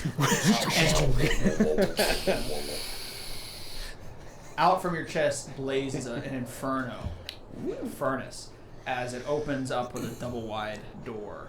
Yes. And in its center, in its place where there should be a heart, is nothing. You don't. Those bastards! That was my best quality. No wonder I was so Lucky for mean. you. No wonder I was so mean with those individuals. Okay, alright. What the hell? Why is there a heart here?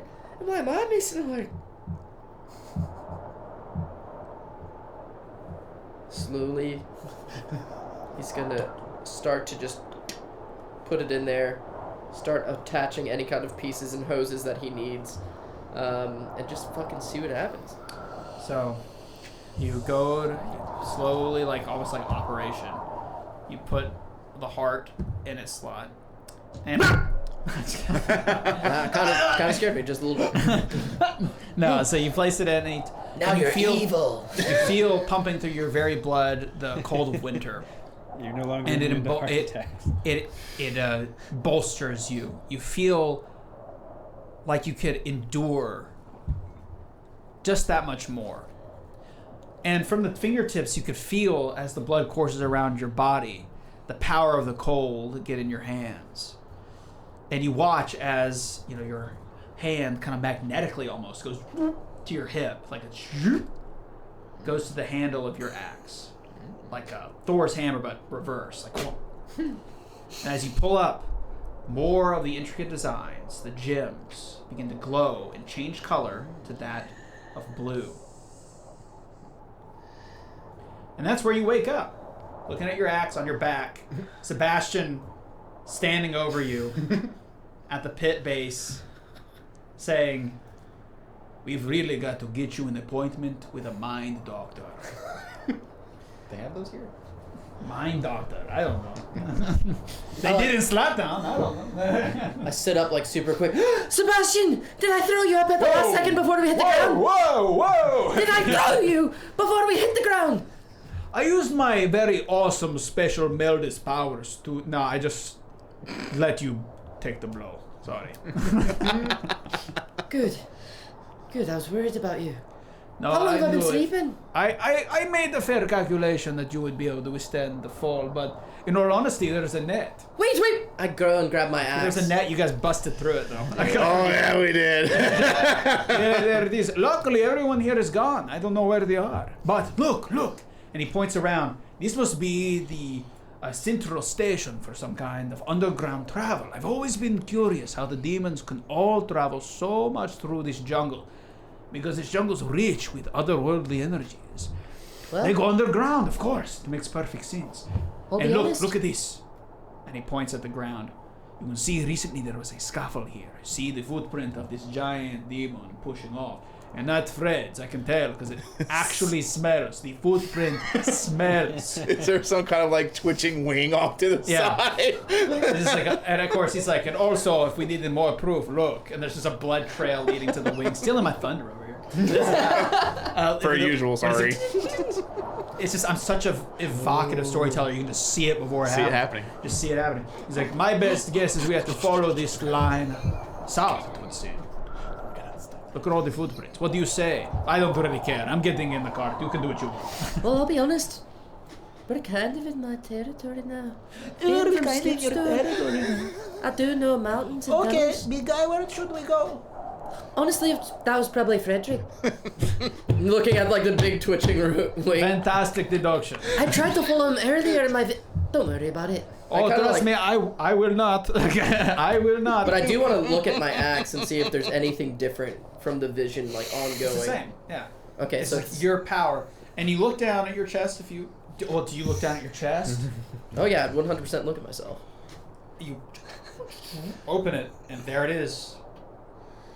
And a voice, a whispering voice, clanging of metal, same as yours, kind of like that raspy kind, says, A gift to you.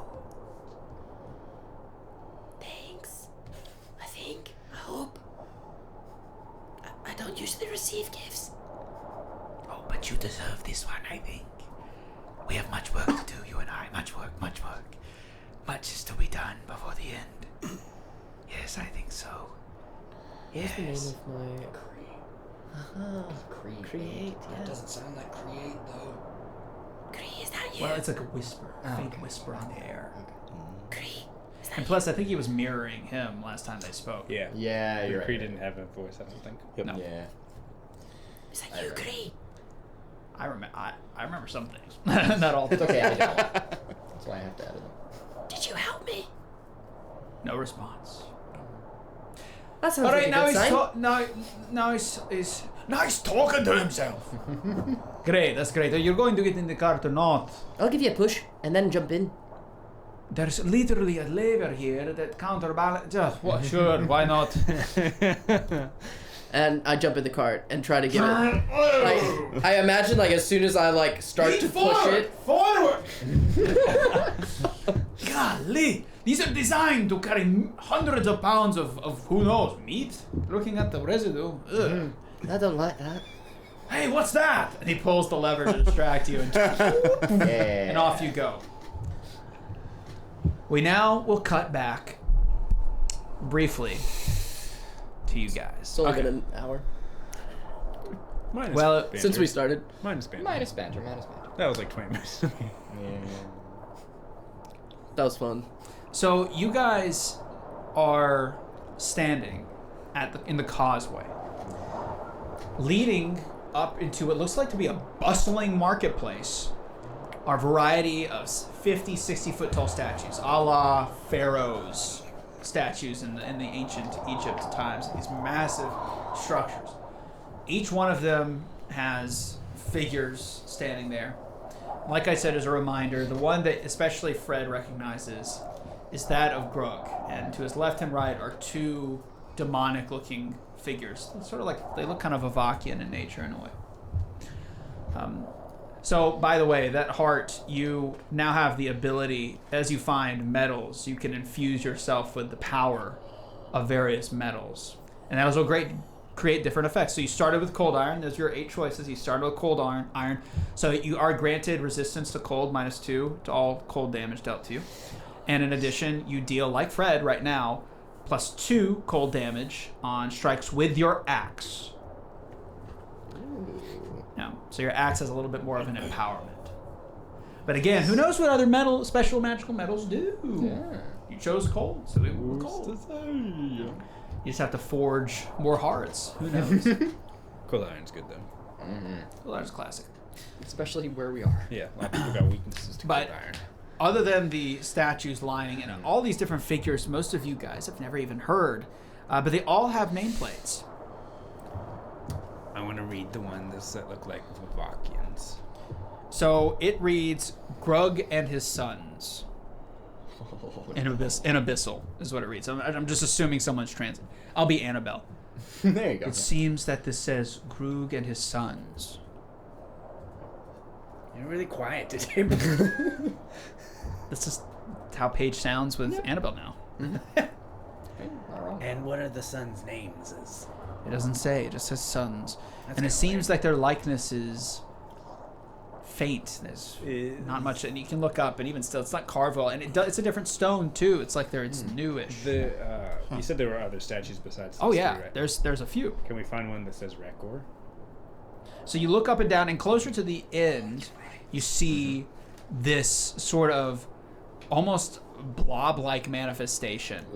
And at its base, it says Retgor. Interesting. That's the baddie. That's the one we're looking for next. According to... There is a Prophecy. title underneath. Retgor, Lord of Quality Assurance.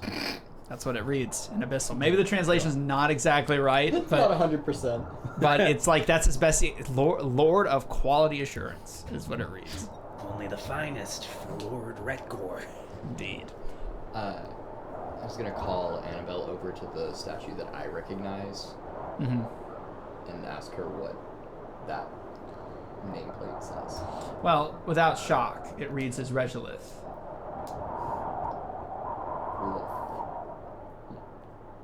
Regilic is what you've told me in the past, Oh. at least. I was like, wait a minute. It is Regolith. It's just my writing was blurred because I crossed out the names as I was like making sure I describe each statue in my notes. Regolith, sorry. How similar does he look to when Witton? Well, he's got a hood. You can't see him at all. Okay, I wasn't sure. He's completely clothed. It's like a monk-like figure. Okay. Who's this guy? I'm not entirely sure. It just looked different from the rest of them, less demonic. Oh, he's got a hood on.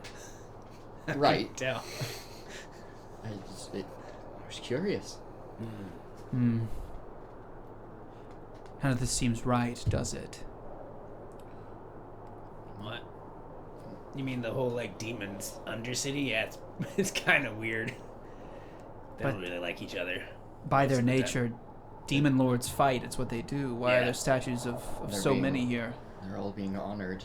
And I don't recognize any of these names, other than what this Retgor figure we've heard so much about, and of course, Grug. What are the other names? Cool name. Sure, so you want to look at the rest. So Yeah. there is a variety of them.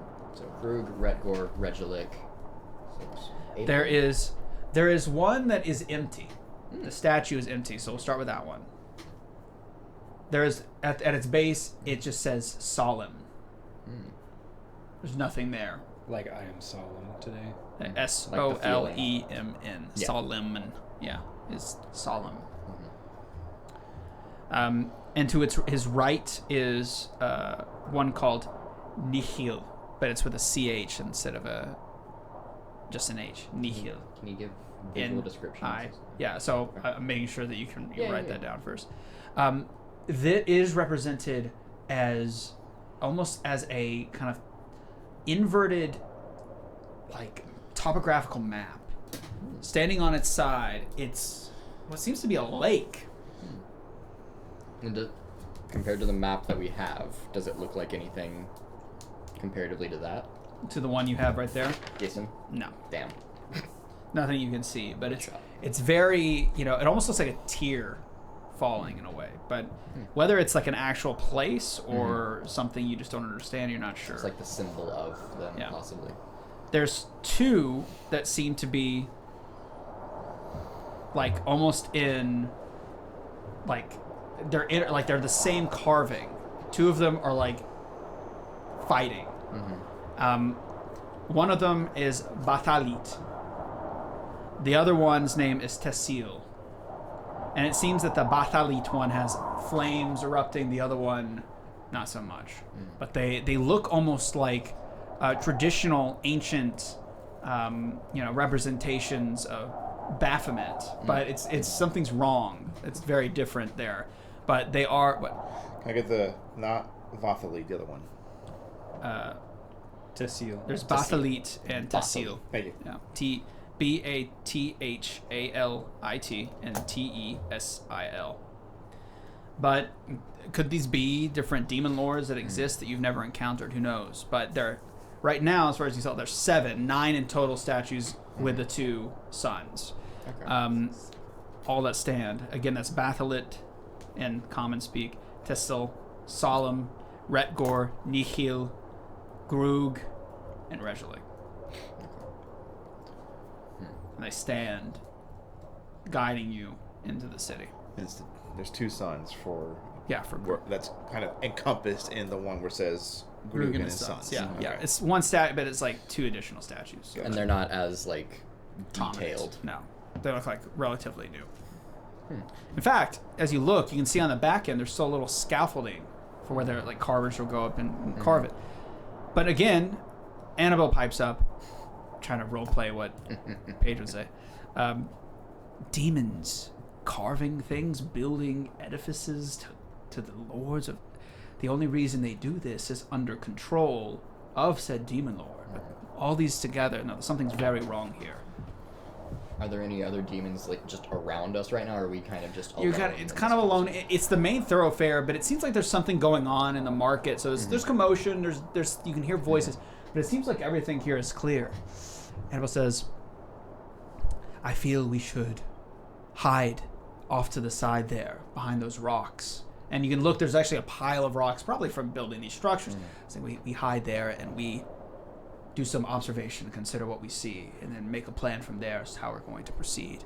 It seemed, and she points up, I'm using Annabelle as a prop to reestablish what you've already known, that pipeline leading to that center area, and he points, there's two huge structures like kind of lording over this massive cavern. Yeah, that's where Fredrick's dad went, right? It seems like it went to the middle one that's like in the dead center. There's another one off to the right that looks like traditional Ebenheimic architecture as we've described last time. Is the one that's off to the right connected to that center one at all? No, it seems like it's you just see like the peaks. It's like kind of like there's a whole city and it's kind of like you can see the peaks of it. And you remember seeing you can see like the pathway. It's like a direct line to the middle, kind of more grotesquely looking structure in the middle, in the center there. We have to figure out how we can get through this place unseen. Well,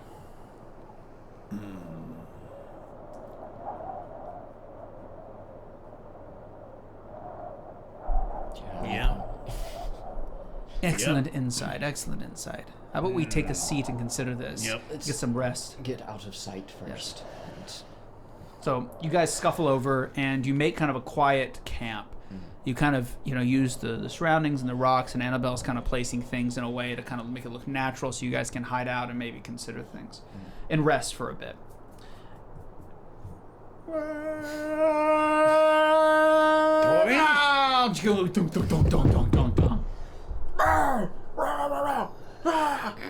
Oh, God! Various shouts you guys can hear from the distance as you hear like a clank, clank, clank, clank. And you watch in the same way you guys managed to get to the causeway. Torin and Sebastian kind of clank out with some demons like, rah, rah. And they're not even like attacking. The demons like seem to be cleaving. They're covered in blood and stuff. Or like, and then Abyss are like, get out of here. This is private property. I'll call a guard on you. And like throwing like hunks of man flesh at them as they're rolling out like, you ain't dead and you're metal. We can't eat that. Like chucking it at you. And we don't eat none of the bold ones. They taste weird. Like, He's not even fully bold yet. Tum! And they slam the door like from the side entrance you guys managed to scurry out of. So you're now on this causeway I've described alone. So many different rude individuals. I'm just so tired of it, Sebastian. Do you hear that, guys? Could it be? I just look out. Torin! Claire! You've been around the entire time until right now, but it just feels like you haven't been very present. I start like running towards you in like slow motion. Yeah, I'm climbing over the rocks.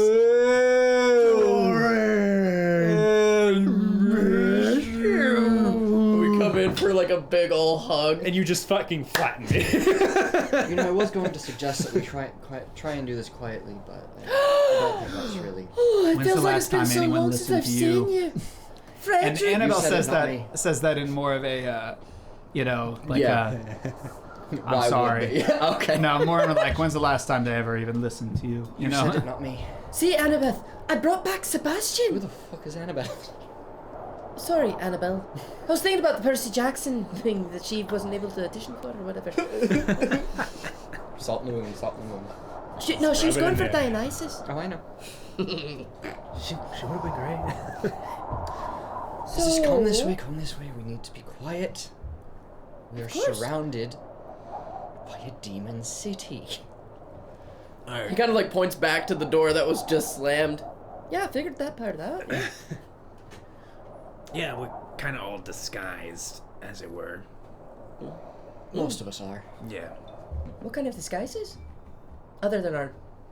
That's the disguise. The whole thing that brought us to Blightmoor that you guys did. You killed some children or whatever.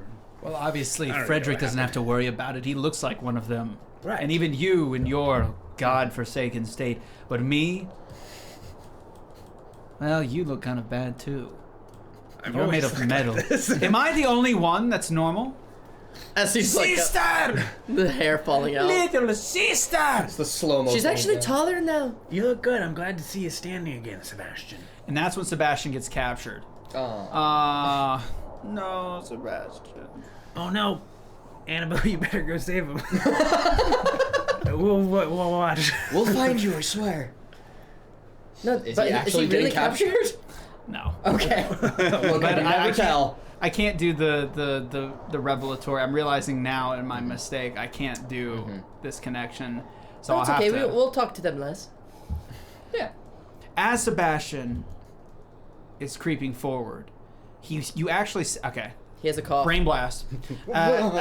I hate having to plan around this stuff. Anyway, so you see Sebastian like actually starts to join the camp, and he's like a little trailing you behind a little bit.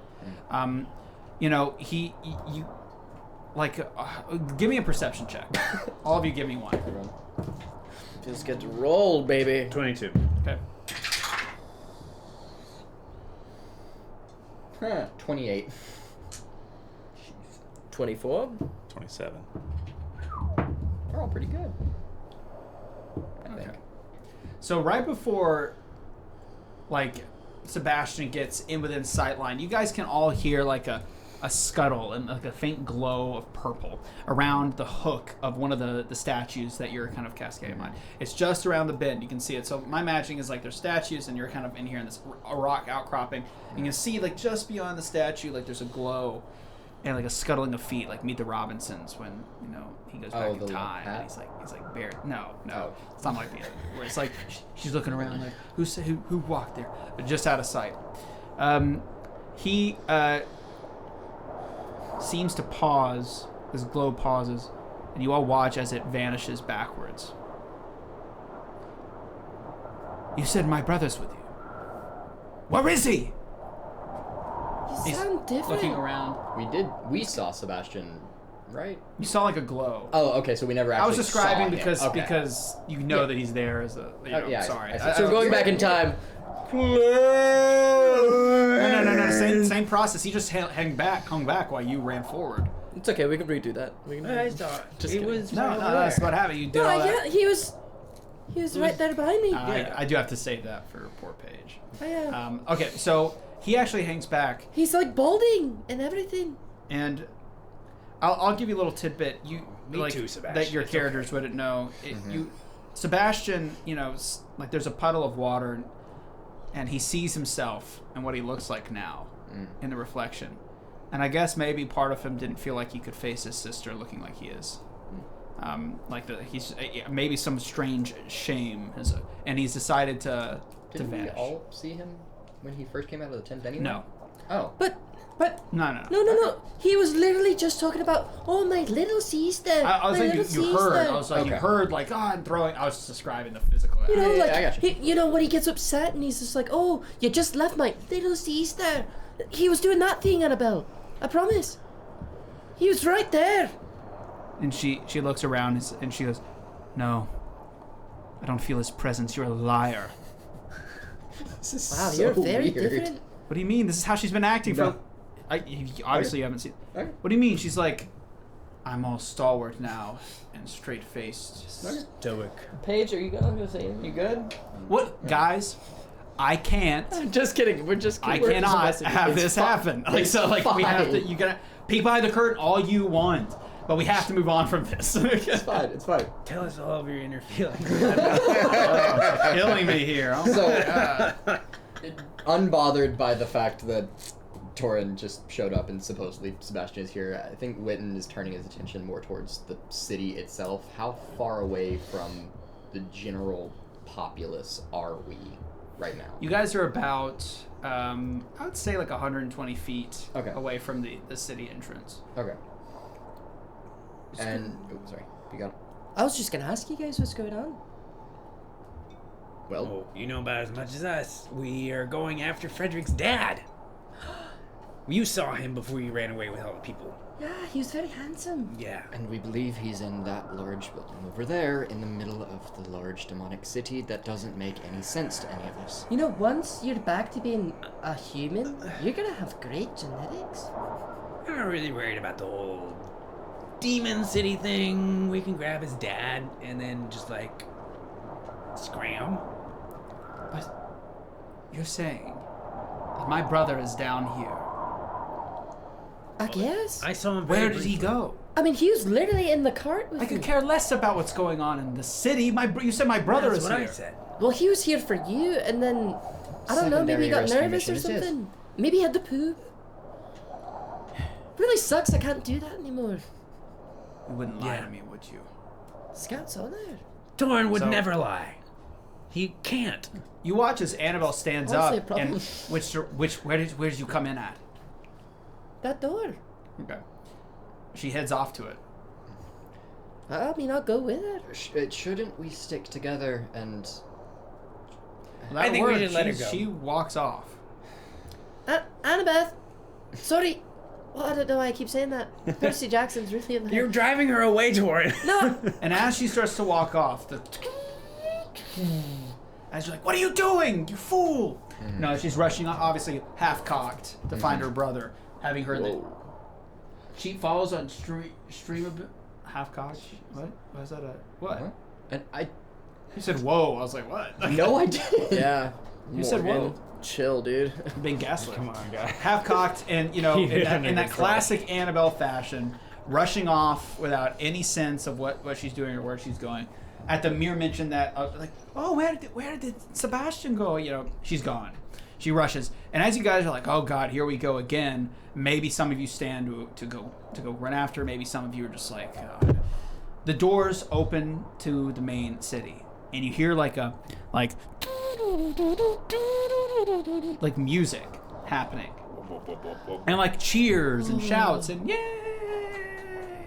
This And you literally watch reminds me as of my hometown. two, what seems to be very gruff demons, just 100 feet away, are chucking other demons out like, get out of here! And they're throwing them like, you know you're not allowed to have public intoxication in our streets!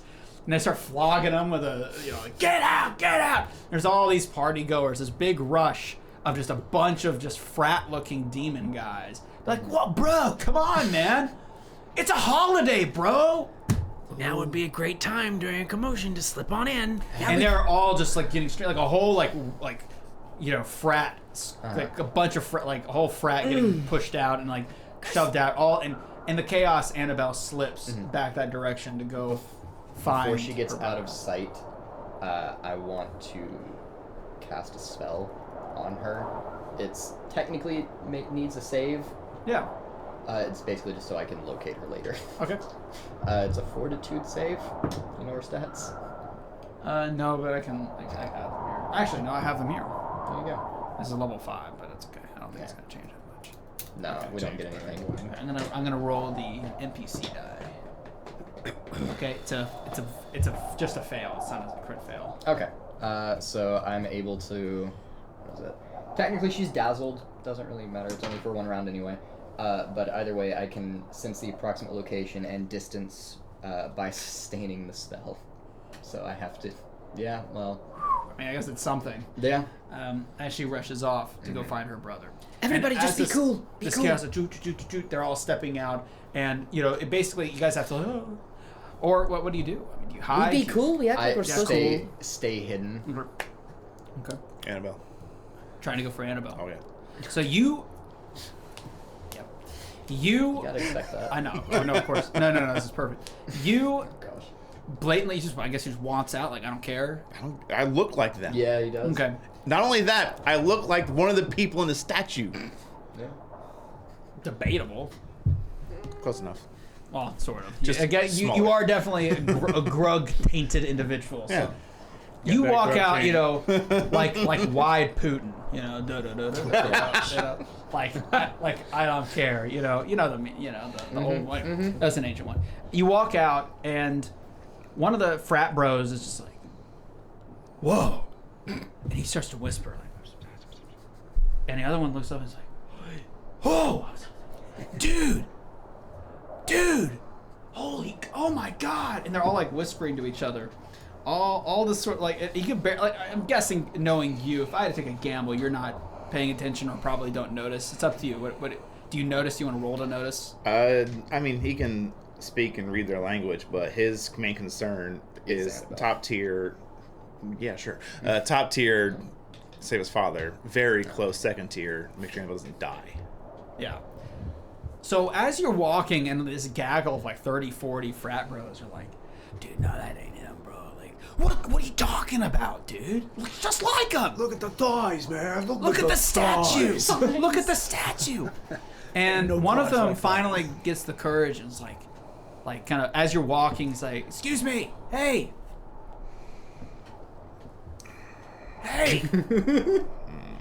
So, wait. My dude, he's not listening. He's just walking. He's too cool for me, dude. I don't know what do you want me to do? Stop being a pussy, bro. Just go ask him for it. Hey, are you Fred? Oh no. Oh no. I was calling out from behind the rocks. He'll turn. He'll stop himself from fully grabbing the weapon on his back, but there's like a flinch up to it. But he doesn't draw it, and he just stares at this guy. Whoa. Realizing he's already making a scene, and this is not good, he's just gonna dismiss this fucking schmuck and try to go make sure he can re-find Annabelle.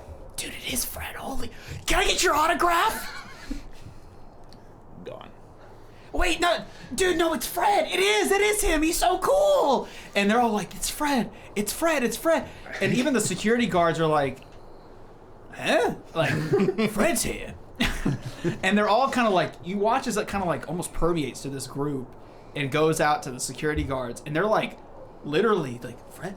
No, wait, Fred, I'm your biggest fan. Fred, I was there. I saw you. I saw what happened in Del Ruth. I saw it, dude. I was there, bro. Dude, my dad was there.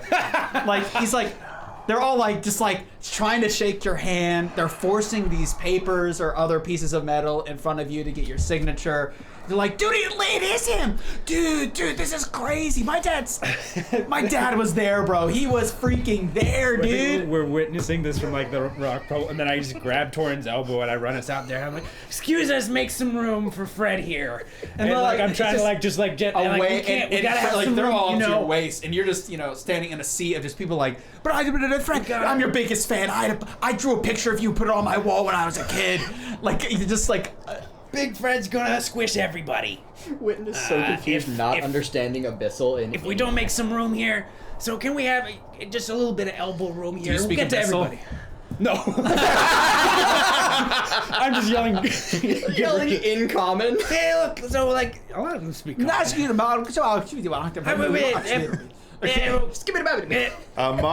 the guards that have give it to me, no cap. Is there any denotion of their uniform that would show like significance, rank? Yeah.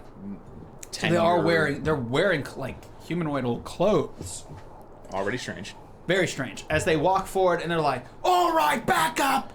Everybody back up, away from the talent. Thank you. You want Gru to kill you? You want him to use you as garden paste? Just get back. Fred's like, Fredrick. He's like, don't worry, Mr. Fred, we've got you.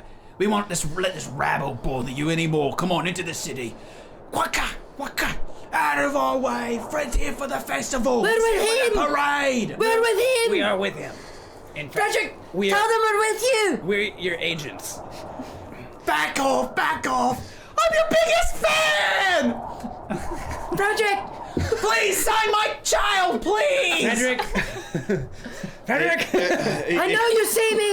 Unfortunately, you have to use your words right now, because you're the only one who speaks this language.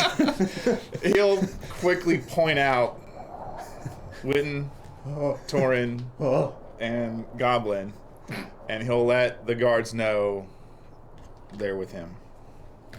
Yes. Just looking at him horrified, like, just go to my This one looks like a trash can. What's wrong with you? My God, I've seen some demons in my time, but fine, whatever.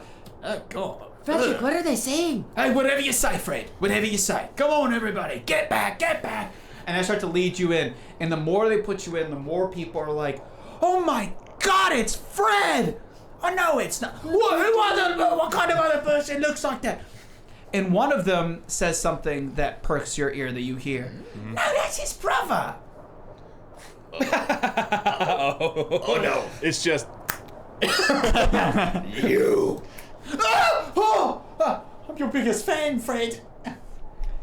You have been chosen. I can grab him. Do you? Yes. Okay, yeah.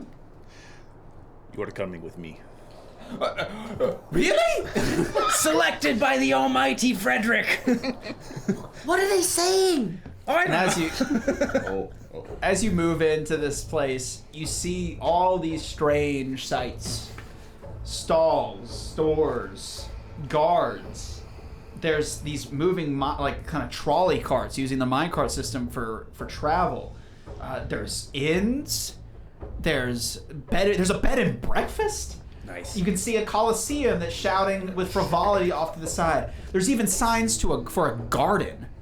Like, there's all sorts of just this standards of living that you have never seen before. Probably Is it well lit? In 30 plus years. Well lit, gas lighting. And this very is strange. This is completely out of the ordinary for everything that we know about demons. Demons. Yeah, this is odd. Like there's mailboxes. There's people like Milkman? They're even seeing an academy. There's a school here. Various residential buildings, all kind of splaying out. They even have a zoo. And you see signs for all this, advertisements for all of this stuff. Like, this is just very strange. Again, all the while, people celebrating, they're in masks. They've got various like whiz poppers and fireworks are lighting off, celebrating something, who knows what. This is cool. Good God. This is wrong. It's the weirdest thing I've ever seen. Wrong is what I meant to say. Wow. Yeah. Okay. I'm gonna take the logical gap to Torin. Just making sure. I'm like just living on our decrepit planet of Mourne. And then this is just like regular, like Party residential. Central. Oh God! What are those boxes for? It's a regular Falador drop party. So This is Hey! wrong.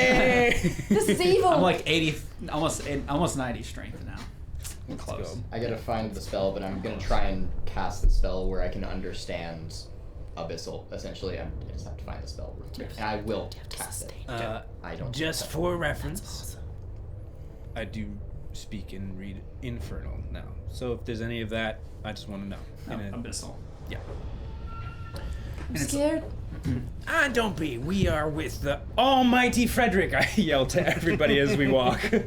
Everything just seems so... Even though they just hear, Fredrick! Blabber. And they're like, Fredrick! not to worry, we'll get you to the inn in one piece. Back! As I beat people back, as there's just this chaos, just complete chaos. Finally. People wanting you to sign their children, people wanting to sign their control of breasts, that one. people that want you to sign their swords, their weapons, everything. You're just like holding them on your hip like a little baby. Just As you get pushed in, finally, they lead you to this little inn, which is called the Velvet Flame. As it were, the inn is also a brothel in the demonic fashion, but it's primarily an inn, and most of that stuff, the frivolities, occur on the opposite end of the compound. But they lead you to the residential side, and there's even children in this building. You know, even though it obviously has a level of straight, demons. Yeah. What can you say? But the inn itself, as you enter in, is very homey, kind of confined, very, very, warm. There's a fire burning. There is even a demon bartender with demonic drinks glowing all different colors. And there's even a demon band playing, and a lot of people sitting there smoking their demon, tobacco products. Just very strong, almost like a jazzy environment.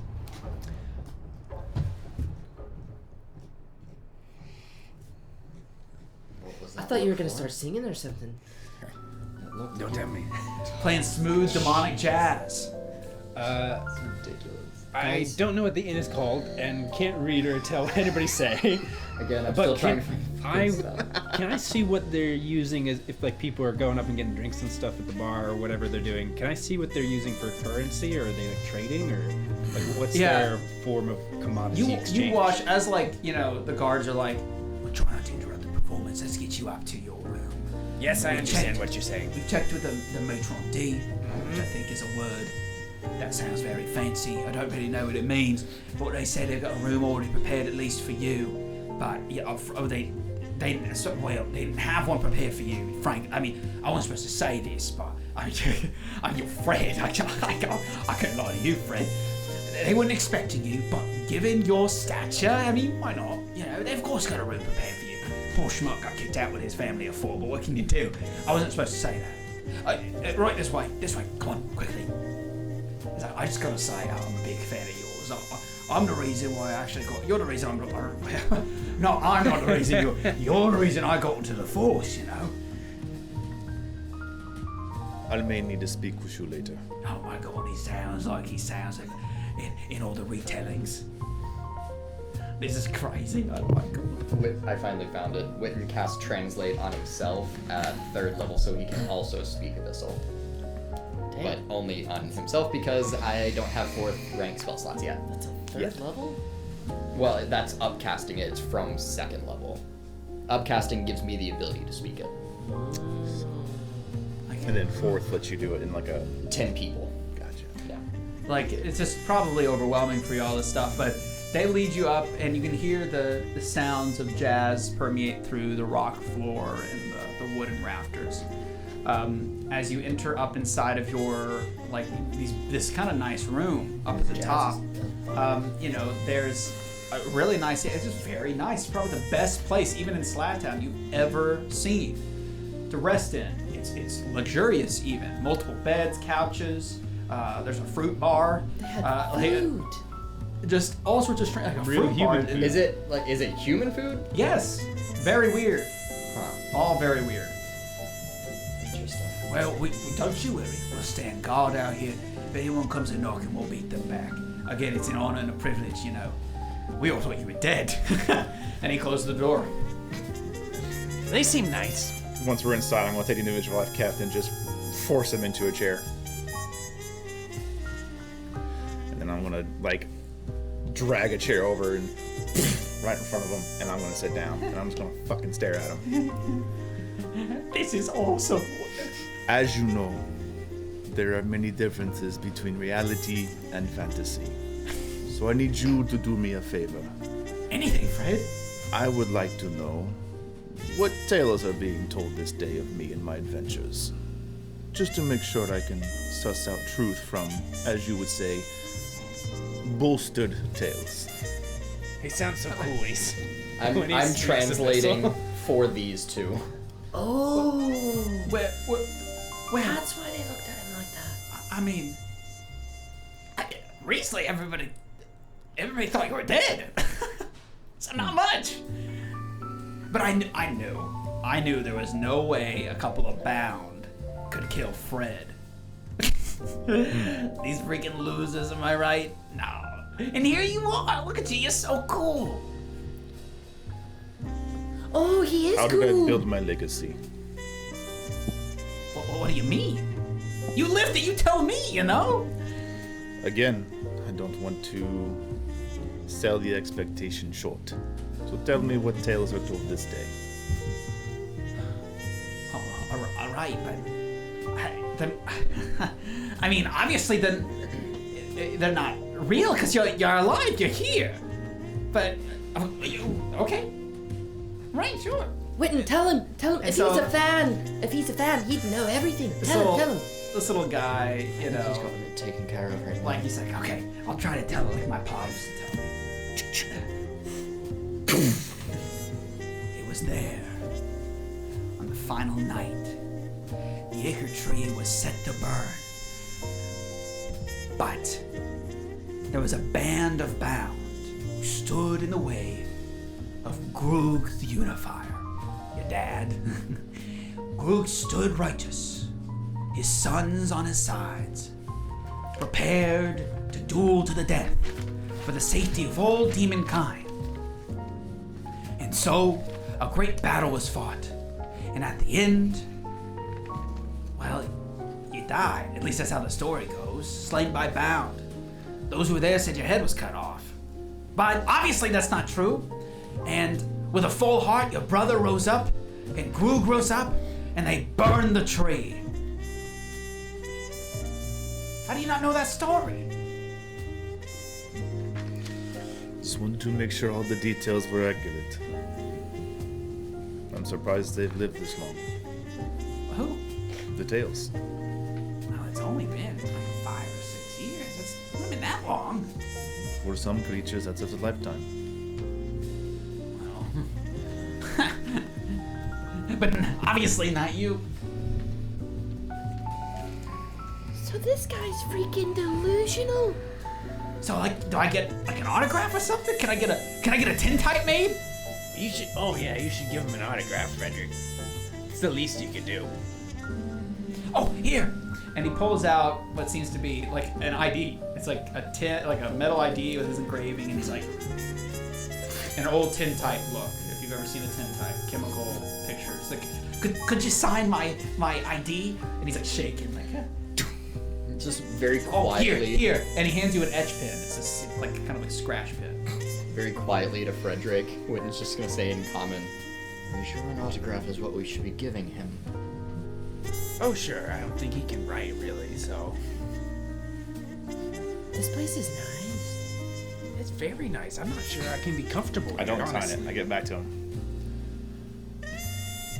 You know what would last longer? What? A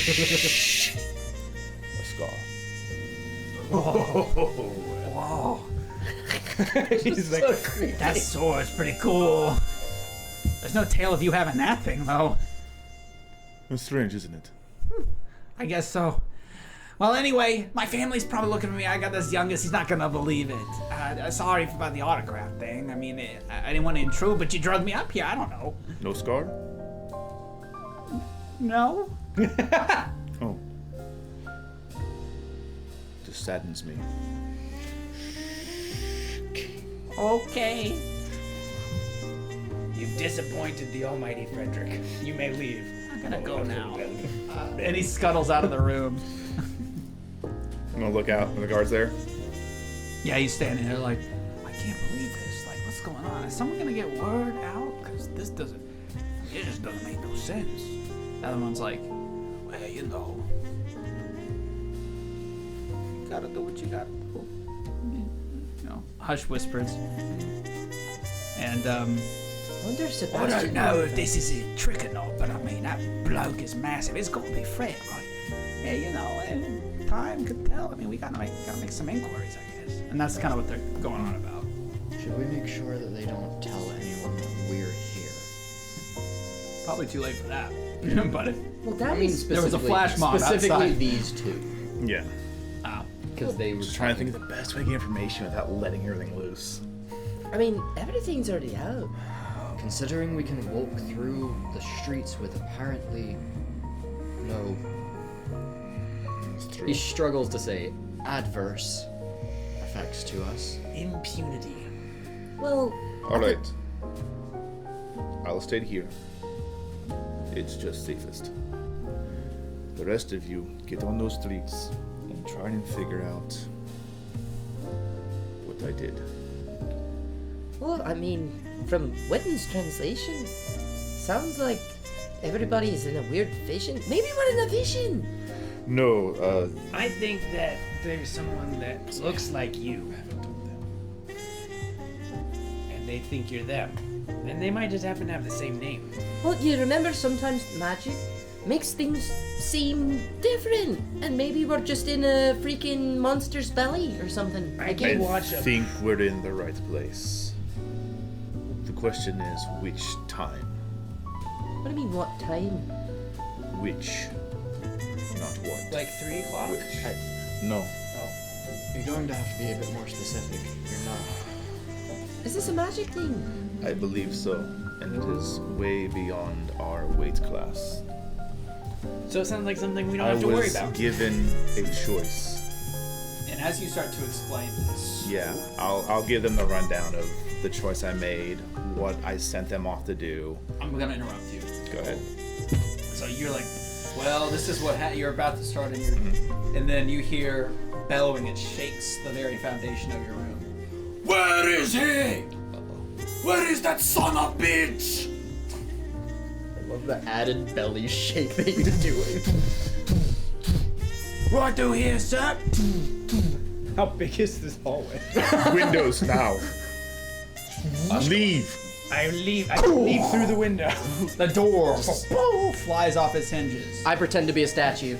I guess I'm out the Claire and I window. go out the window. Fucking still. And of course, Fredrick with his hand caught, like his pants down. Yeah. Just look. Just the door opens. Out inside comes this creature that looks a lot like you, except a couple of heads taller. He's a little bit more. Got more. He got more meat around the waist, A little bit more gut. and he carries with him no weapon, but he's emblazoned with the same seal. And he goes.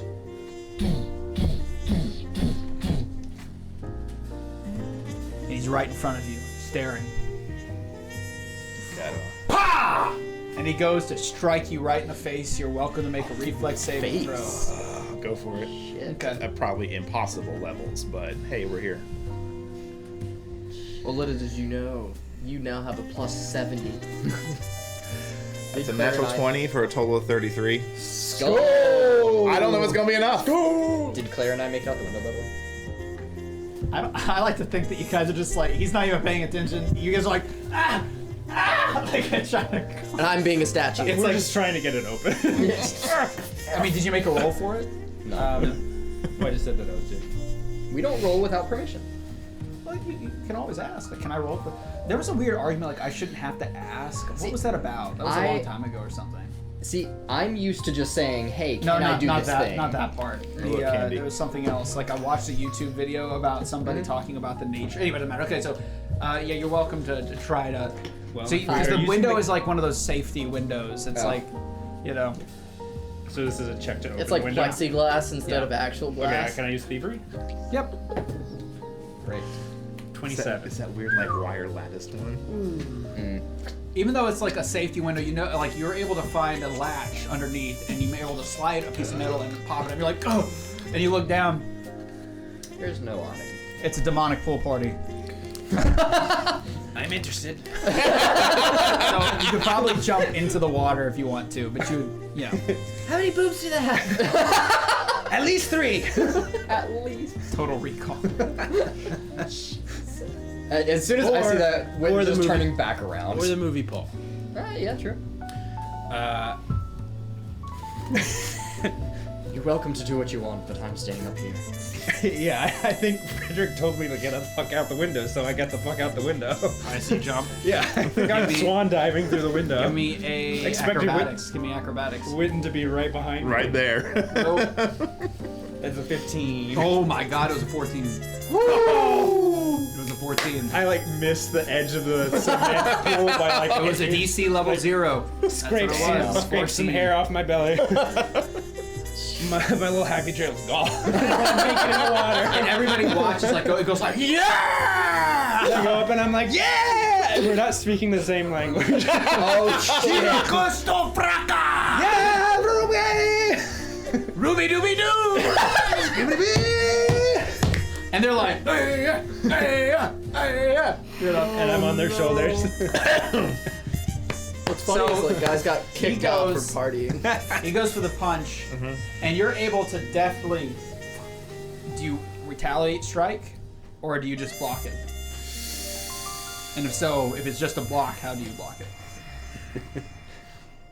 You just have Considering I got a little bit of knowledge from the other creature that the blade is not in any of the stories or it's new, I'm going to try and just not have that be a part of this. So I'd imagine a fist like that would take both hands. So he would probably have to do a two-handed big, like, Yeah.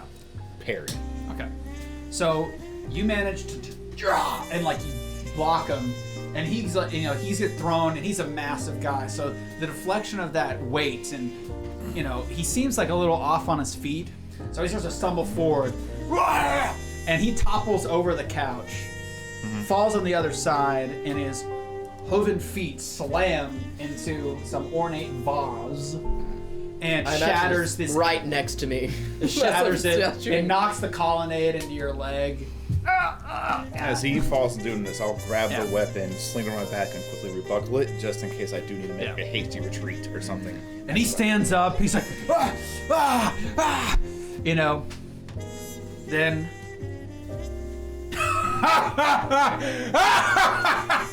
He starts to laugh, and he charges you, and he goes, yes! Yes! And he's like bear hugging you and jumping up and down, and he's a lot stronger than you. And he's like, there he is! There he is! And you're like, you know. He's like, that's my little brother! You know, and he slams you down. He's like, oh, you look just like you did when I lost you. He's like, you know, like, and he ruffles your hair. He's like, your sigil's a bit off, though. What are all these new symbols? He's like scrubbing your stomach, like, oh, who cares? I thought you were dead, you son of a... And he's like, and he like gets you in a headlock. He's like, you know. Very disturbing as he's whispering to the statue of Torin. He's like, oh, what's this, huh? And he unbuckles your, unless you try to stop me. Oh yeah. He's like, oh, you're trying to, and he's like, so let's do a challenge really roll. fight him there. Let's do a challenge roll. What do you need from me? Let's do. I'll roll out here.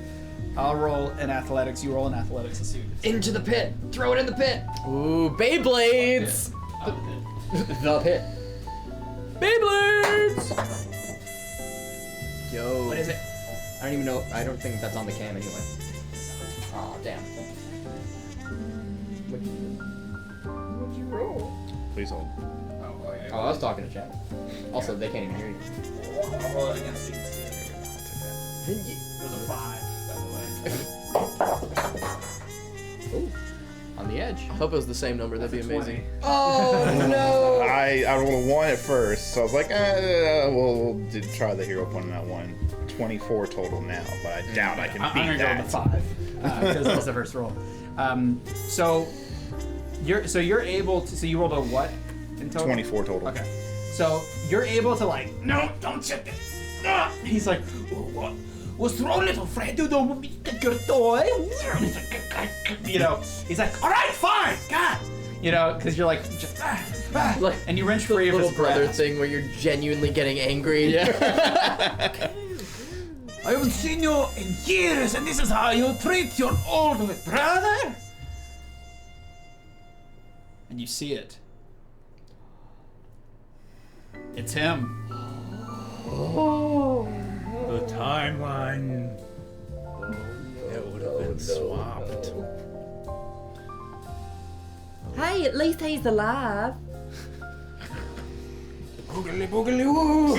And to be honest, they seem to have a pretty nice town. Is it, like, at this point, do I even see any similarity in the two of them, like, looks-wise, or? Yeah, I mean, there's definitely some features, some bone structure, especially in the face, that he looks like an older, more grizzled version of Fred. I do think in his mind, Witton is still, like, confused. Like, he doesn't think it's Fredrick's brother. He thinks that whenever Fredrick got transformed, somehow that kind of connection was made. So in his mind, it's just the demonic part, not the actual real brother. So Witton is gonna cast a message to where only Fredrick can hear him. Should we be worried at any point? I can understand him, but it doesn't mean that I understand what he means. Also, the goblin is in the pool. It's like rummaging through his notes. Yes, because there was 2 names that I gave for 2 relatives, but in my mind they're mixed up. Oh. I can't remember which I assigned to which. Does Chandler know? Sure Well, I'm doubting it right now, so I'm gonna let him decide because it's his character.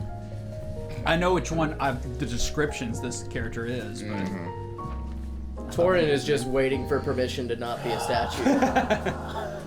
I'll give it. I'll make sure that we're fine. He hasn't told me anything yet. Pretty sure Kristoff was the brother and Roderick was his father. yeah. Chris. Rod. Chris and Rod. And Fred. Chris, Rod, and Fred. Yeah. But didn't they, in that story, wasn't it Gru was your dad? In that story, yeah. That's what we're trying to suss out right now. Yeah. We're all confused. Everyone's confused. Witton is just... My session 11. Gru the Rod. My session 11 post-it note. Oh? That said, Grug is his patron. Yeah. I'll look with kind of disbelief at this individual.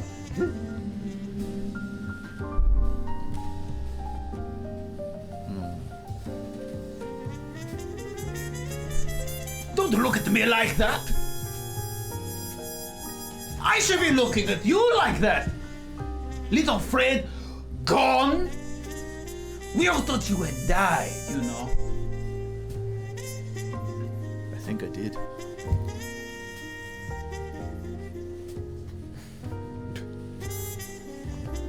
You're standing in front of me. Obviously, you're not dead. I'm just as confused. What do you mean? Whatever happened, there is a gap in my mind.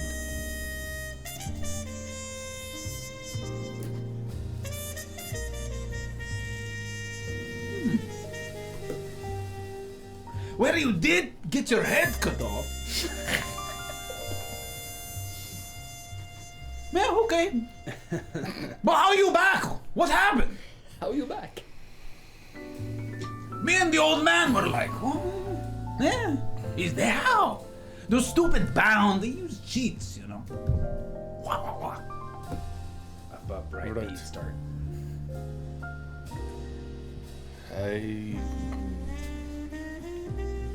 The most recent I have is right above there was a bone pit being made, and I fell through it. Which one? Hours by You believe minecart. it? What's the region we were in? Just give me the name. The thoroughfare? I don't remember what it... Huh? The original one? The one near the shear. Near Delaware. Oh, wait, the one that we woke up in? No, the one that we just Oh, fell that we through. just fell through. I didn't give it like a particular name. Yeah. Well, I have it is written In here. Blightmoor. It just says Oh, it's a the cliff thoroughfare, face, like- Yeah, aka that's what the shear. Oh, the the main thoroughfare there. Yeah. So you described him about Yeah. like the only thing I remember. So I want you to give me a deception check, Sure.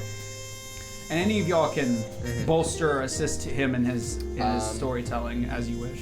The only I'm thing statue. The only thing I worry about I'm getting is... fucking lit. The only thing I worry about is the visuals of Witton casting bass. divine spells. That's the only thing I worry about is the visuals. Because is there any like visual cue of him casting something Sure, like guidance? definitely. Okay. I think, unless you're trying to obscure it, in which case I would just do another deception style check. You'd like sneeze, cast a spell. He has already rolled it, so So you're like trying to deceive him and saying like, oh, you know, what do you say to him exactly? So gonna keep it recent. Say he's gonna just try and say that his first memories of being back are falling through the bone pit by the shear, and then landing in a minecart. Well, that can't be. You've been gone forever. So what? You wake up and fall? What? What about all the other time? You know, I do all this work by myself, Dad, me, all the time. I built a stupid statue in your honor. You know how much money that cost? This looks good. It's trash. You can't even tell it's you. Yeah, that's true. He's in vain. I killed the man. I tell you that much. And it was a man, he was like, I'm a great stonemason. Maybe he was a dwarf. I don't know. He's dead. Burned alive. if I may, Hey! He starts sweating. Why is there an ant in our room? I might be able to give a little bit of. What is that? What are human Respect. bugs? What bug is that? It's a bug, right? Wing? Yes. Moth? Moth? Moth. Mop? Like Moth. wing? Oh, like dark or light. They're stupid. They hit against the light over and over, thinking it's going to say. I don't know what they think. They're stupid. Are you moth? What did you do to yourself? You bargained with the wrong demon lord, eh? One could say that. We found him recently. My brother. Exactly. Okay. He was out in the wastes. He was partially uncovered by ground, and decided we should try and see what was going on with him and bring him here. So let me get this straight. So you find brother. He wasn't entirely there. Oh, okay, so it's like 50-50, like half cod you found him, one part here, other part there. You bring together, use dark magic, bring his soul back from the abyss. That was And the then- goal, at least. It doesn't seem to have worked exactly well. Oh, right, oh, so you... His memories. Oh, his memory, oh, yeah, his memories, raw, okay. Right, and then you would say, I know, I bring it to Central Nerve. Just because I feel. It's the only place that made sense to us. Roll deception. Yep. Not good so far for anybody. I am using a hero point on that, but that was a natural one. Y'all are suffering I today. don't. I don't know what you're talking about. I opened that window super good. You left the scene as fast as you could. You did not want to play this game. I was like, I'm out. I'm done. I don't want to play this game. Hey, look, those times I'm like, hey, you want to do what? Leave the scene. You're out Our there. great leader told me to. I'm fucking Wedding part 2. I have. Just in the background, it's just the If goblin. anybody looks out the window, I'm no longer speaking common since we can't understand each other. Anyways, I'm like full goblin, like speaking goblin as they speak. It's actually a tradition to jump out of a window when you Abyssal. get married. I was trying to see if I had anything that could help me with it. Not really. It's a 16 at least. It's not great. Why do your pets talk so much? You know we outlawed this anyway, but you've been gone so long, you probably don't know that. Yeah. You were never one for law and order. You just like cut, kill, you know. Dad was like, don't do it. And you did it anyway. Head fly off. Bye-bye. And what do I have to do? Pick up the pieces, literally. And then you have these guys talking in broken. How are you speaking in Abyssal? Because he cast the spell. You did this. You did the Yeah, charge spell. 3rd level. I knew I thought you had mentioned like I'm gonna do just enough to hear it, not that. No. I did. Okay, you did it fully. Okay. Okay. And now your pet lie talk. You need to like. Okay, first off, no, you gotta fix that. I mean, plus why? You gross. Second, oh, you can. I'm your brother. You can trust me. You know. I know it's embarrassing. You talked a big talk that day, only to get your head right off by that glowing thing. Firefly. This is right bug, right? You bug, man. Right, fire, the glow. Anyway, fire. Burn. Sounds right. Shut up. Talking to my brother. So Torin starts thinking of a phoenix. I'll, unless you're an imposter. Where did we grow up?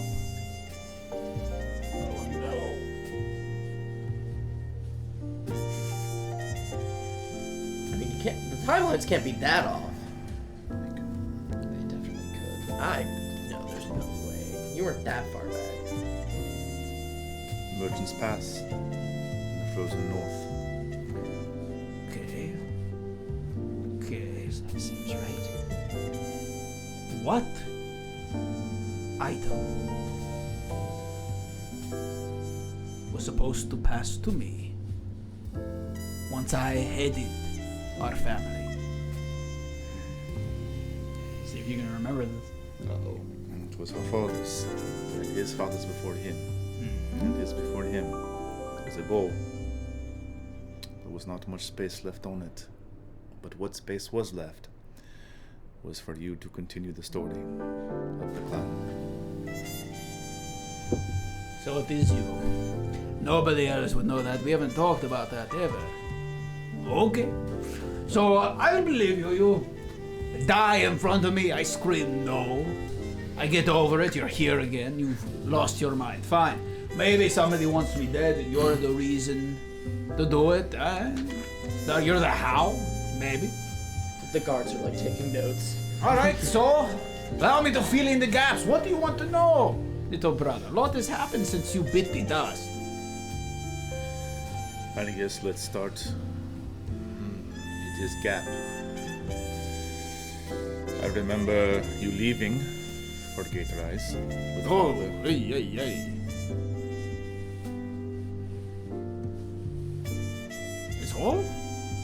That's all you can... We never went there. We were commissioned to go south. That is correct. You went to the roof. We got this really horribly written letter. Terrible, terrible comment. Saying, you must go defend the Ichor tree. So we went.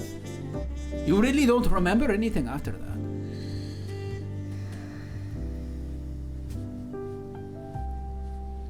Alright, well... Sit down.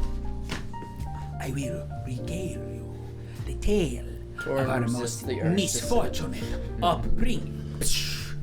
And, you know, he acts like he's throwing something in the fire, and he's like, supposed to like... Prestidigitation. You remember the shamans, they throw that smoke in, we'd start whoa.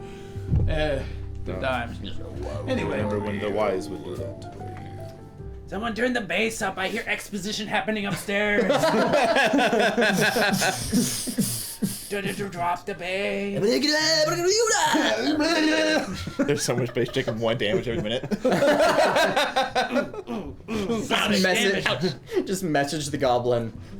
You can come back up now if you... Never mind.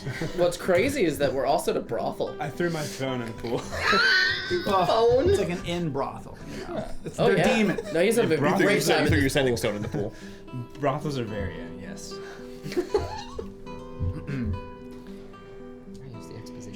When I was a younger man and you a child, our father received summons to go south to defend that elvish abomination, that stupid Ichor tree. You remember that thing? Huh? Yes. When the thing humans call Gate Rise occurred, the demon lords with Grug and all the others came out and started to lay waste to the land. However, it wasn't as successful as soon as they started to travel south. Grug was the right-hand man of Ustar, who was slain in the first encounter. Archdemon Lord, my buttocks, dead as a doornail. And so Grug sought to make a name for himself by traveling south further than any demon had at that point. But the only problem was, of course, the other demons. They kept getting in his way, blocking him left and right, infighting, you know, the usual nonsense. And as soon as he finally beat off those demons, Solom and the like, he got to the northern border of the Ichor forest. That is where our father drove him back. Right, huh? Instead of conquering the south, like he was hell-bent on doing, he and our father, as he's called, dueled it out, and they used some sort of ancient elvish magic from the tree to drive him into the sea. He was smashed, utterly destroyed, embarrassed. He lost all influence, and all the other demon lords saw him as a coward and a failure, which he was. At least one as the truth, but his resistance was legendary, though. I mean, I still remember, you were a child, but our father, whatever unholy power he commanded was enough to slay whole armies single-handedly, using energy surging through the ground to rip up and shred the very souls from demons out of their bodies and back into the abyss, leaving nothing but husk that would melt away into nothing. Really something to behold.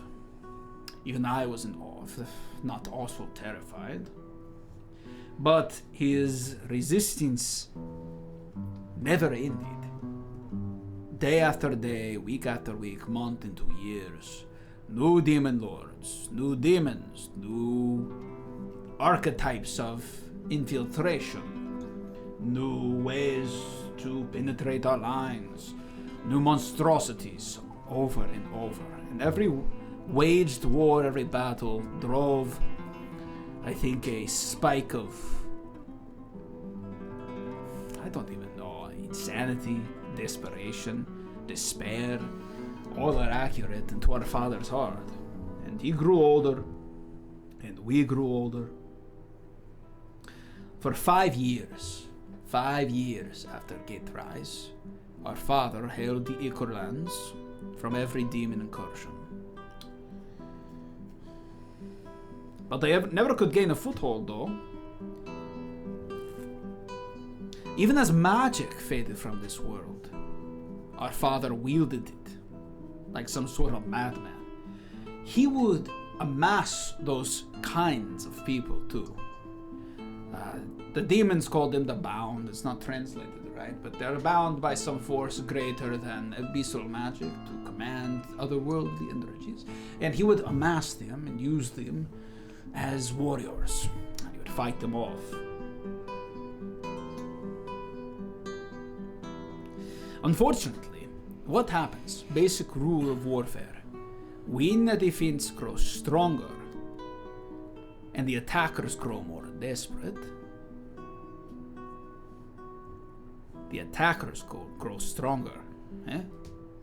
First rule is that two forces, if one grows too powerful, the other will seek to match it. And that's what happened.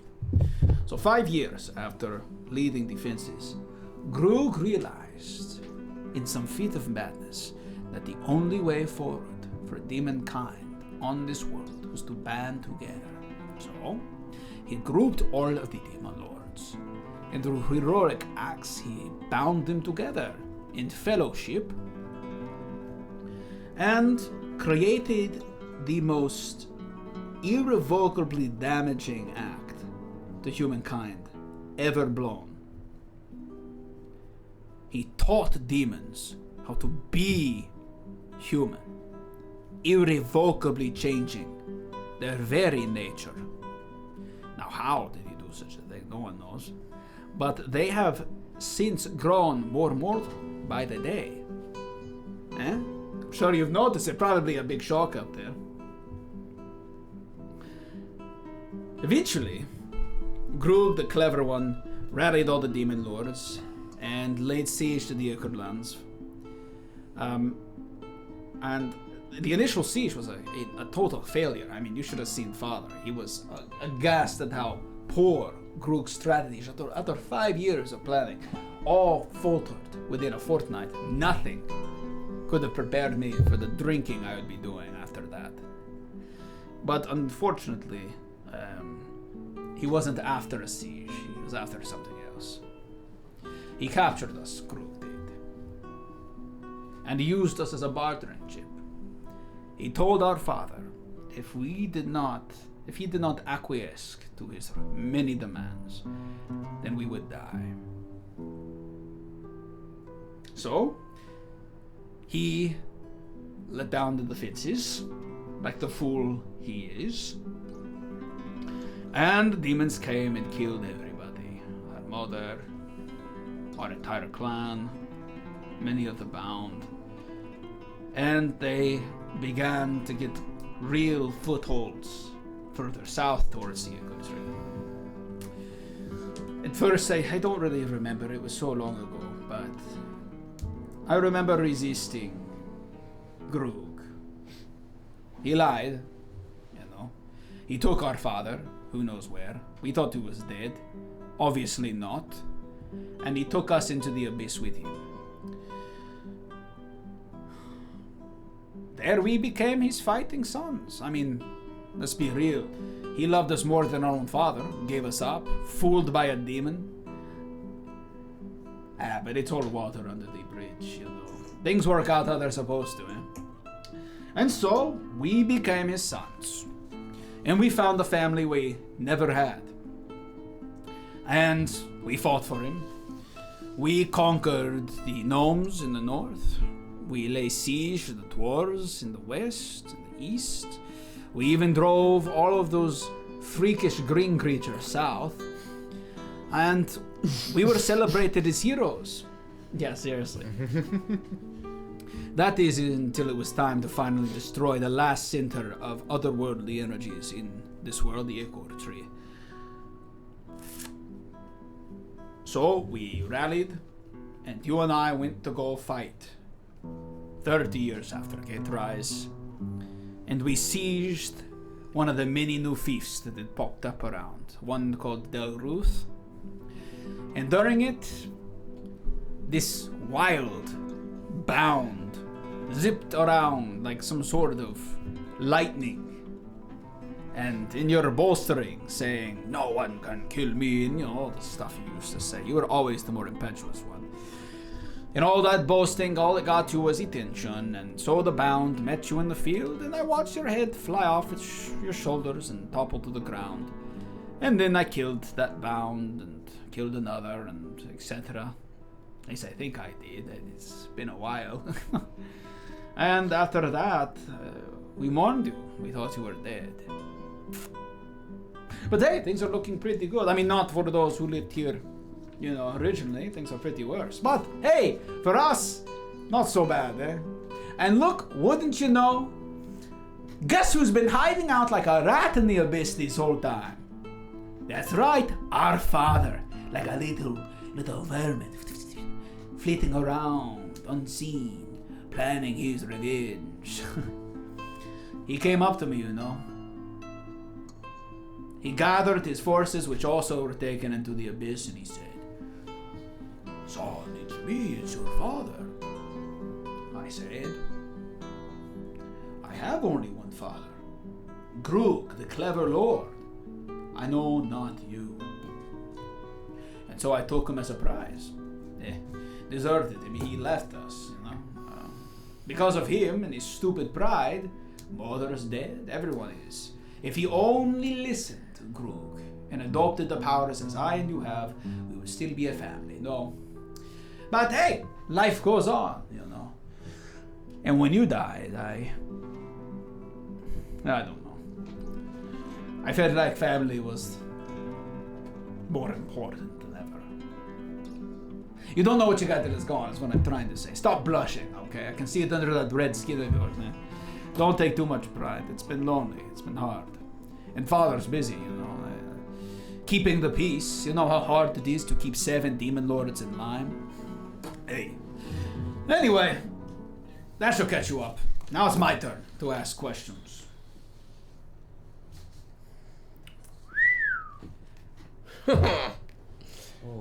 Okay. That is a lot of information. That is a lot of information. And it raises a lot more questions. Done screwed up the whole timeline, but did you? We're all demons now. He's almost got the part where they grew up in. Where did you get that sword?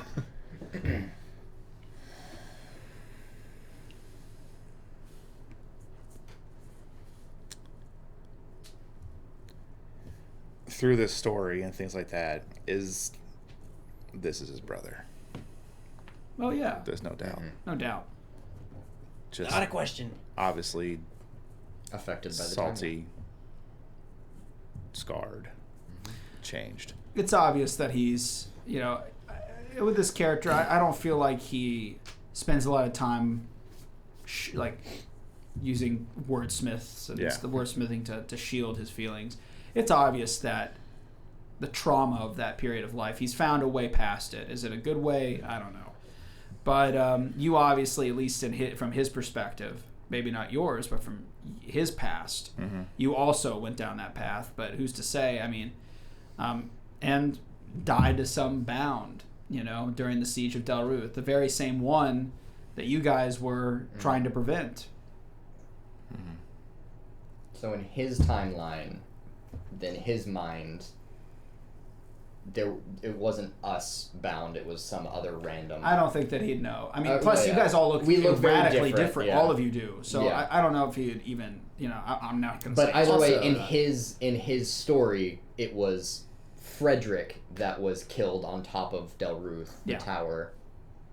And he was also there, but we didn't see anything. Yeah, the final vestiges of Roderick's defense, the final bound, held sway to prevent the Ichor tree from being burned. Yeah. And but it's either way, he said he killed the bound that were there, and he alleges. Yeah. Okay. I mean, he's like, I killed he bound. He didn't remember. Okay. That's plus, yeah, you're right. Well, my only question with the story, he is so upset with his biological father because his biological father didn't just bow down to Grug.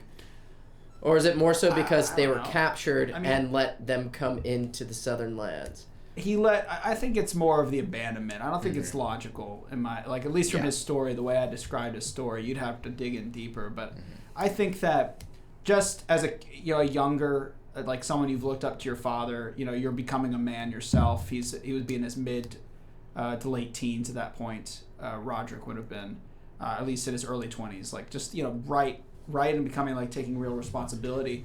And right at the peak, his dad is like, "Oh, my sons are captured. I'll go with you. I'll give up."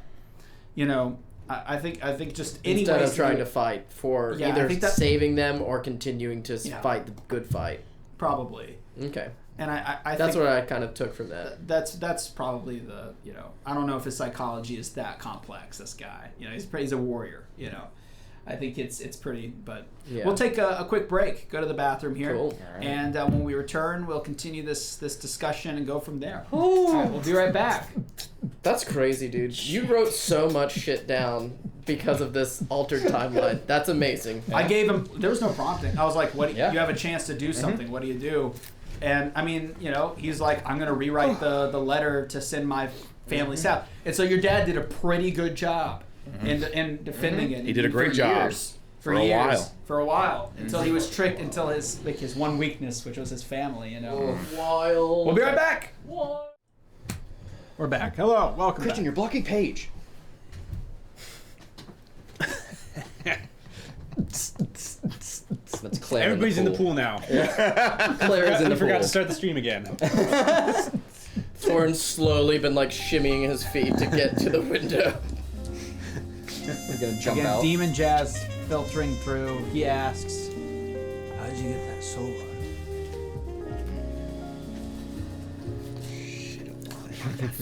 Hope y'all got some snacks. I didn't. How'd you get that sword? You can tell him you picked it up off the body. I'm shit at lying. And? He'll know.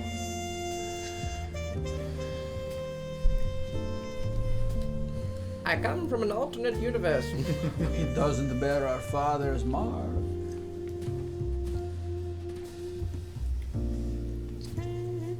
Torin pipes up from the back. It does or doesn't? Doesn't. Because I don't even remember where, because you had it reforged in Slatin. But where did he the made original? He made it himself. Well, The but you got original pieces. blade? Yeah, the original blade. I don't even remember where we got it. Was that Del He Ruth? started with it. Did he? Yeah. Oh shit. It's not a lie if you just say it made it. that one I started with, and then it's just been holstered until when I found the basically slab of a sword. And then when that one broke, we figured out we would just reforge the two into one. With a halfling. Then just say that you've had it and just made augmentations to it, added runes. With this Tell him halfling it's none girl. of his business. No, we're gonna test the waters a bit. You don't have to lie. It was forged for me, but in my hand. That's a fucking weird way to say I made it myself. It was forged for me by me. You're not lying. Fubu for you by you. It's a Fubu sword.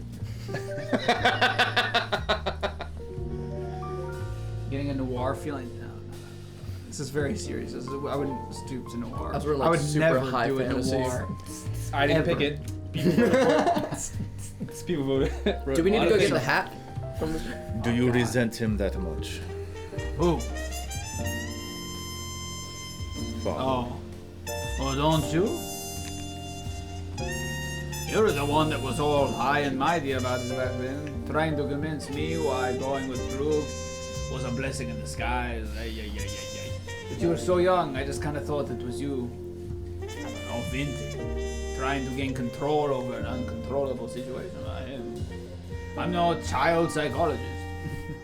No. Oh, they have those here. How long ago did you find him? Find who? Father. Why do you call him that? I mean, indeed. The best part. Grug has been with us longer than we ever were with Father, even me.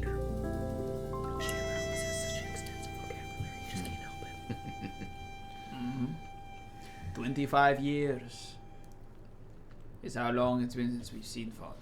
25 years. I was 21, 22, I don't know. It's so long ago. I lost count. That's when you last saw him. When he left us, yes. When he said, okay, Krug, I'll go into abyss to save kids. And then we went in anyways. And everybody was destroyed because of his cowardice. Yeah, it's been 25 years. I want to subtly 26? I want to subtly message Fredrick. Does he resent Krug as well then? By the way he talks about him.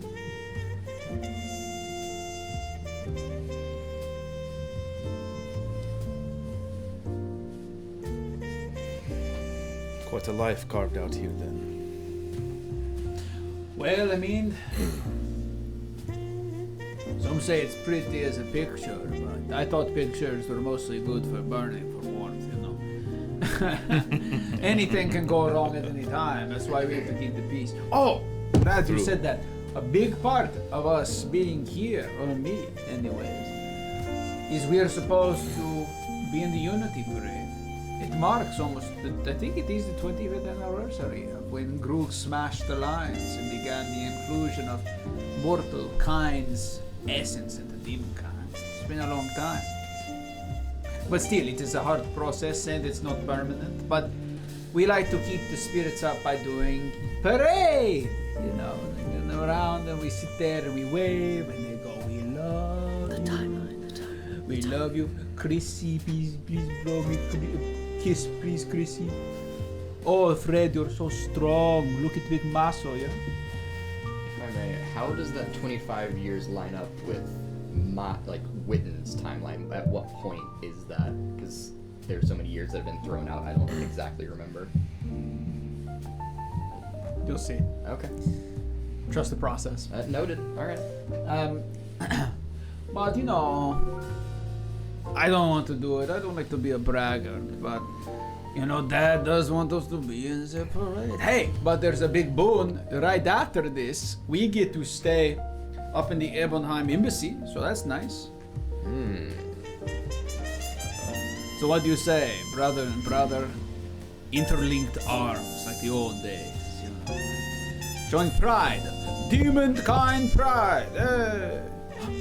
Fall out. Underground city? Necropolis? Festival? Hades? Racism? Does this mean that the other demon lords are here as well? No. Who is this guy? Again, he smells weird. Oh, I know. Hold on.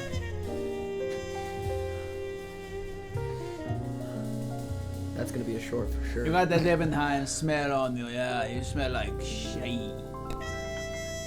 Or is that my apology? Sorry! So what do you say? You want to go parade? It'll be fun. Witton's eye just twitches. I've already been seen. I think it would be a bad idea to not go. A double negative. You're never one with words, you know. Never one good with words. No. Alright, fine. Well, it starts tomorrow. You know, I've got some business to take care of. So you just go ahead and do whatever you want. I'll see you tomorrow, bright and early, you know. And we'll be on parade. It'll be fun.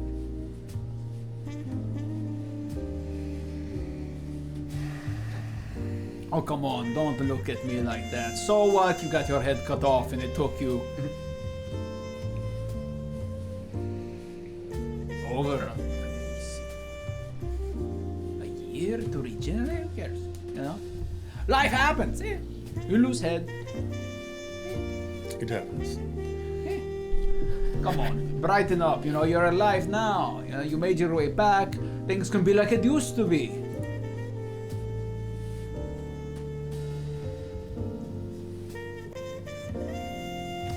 Yes. Okay, Chrissy. Okay. See, that's my Freddy boy. I imagine it's like that Big Brother thing where you go up to the person, you're like, Yeah. Okay. I'll get you a Coke out of the fridge. When you say you ran into Roderick recently, Well, no, of course, I told you he ran into me. He came in and he was like, I'm here to save you, son. With his little ragtag army of people whose faces I've forgotten from 20 plus years ago. Oh, little, you know, came to my home. In the abyss. Ridiculous. Save me. Save me. Quite. I had smashed them all, but you know, I don't think Grug would have liked that, so I didn't. But still, the audacity, save me. Okay. Right. I don't even know how he recognized me, but he did. Whatever. He's been got. We'll give him over to Grug, wipe our hands, swip, swap, swoop. Sweep, swap, swoop.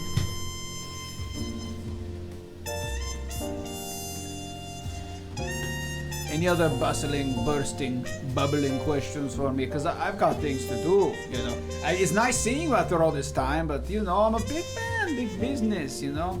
And plus, we'll see each other a lot tomorrow.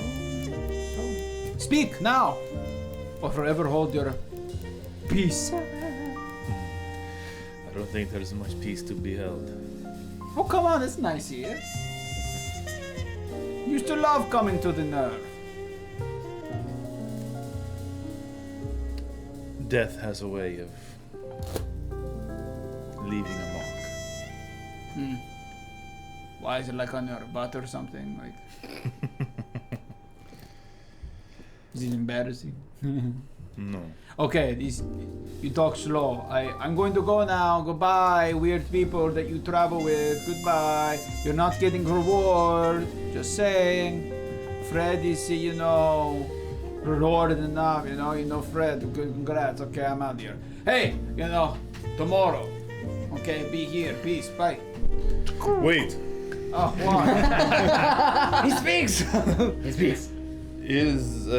Just kind of had this thought happen. Do you know a certain... You think?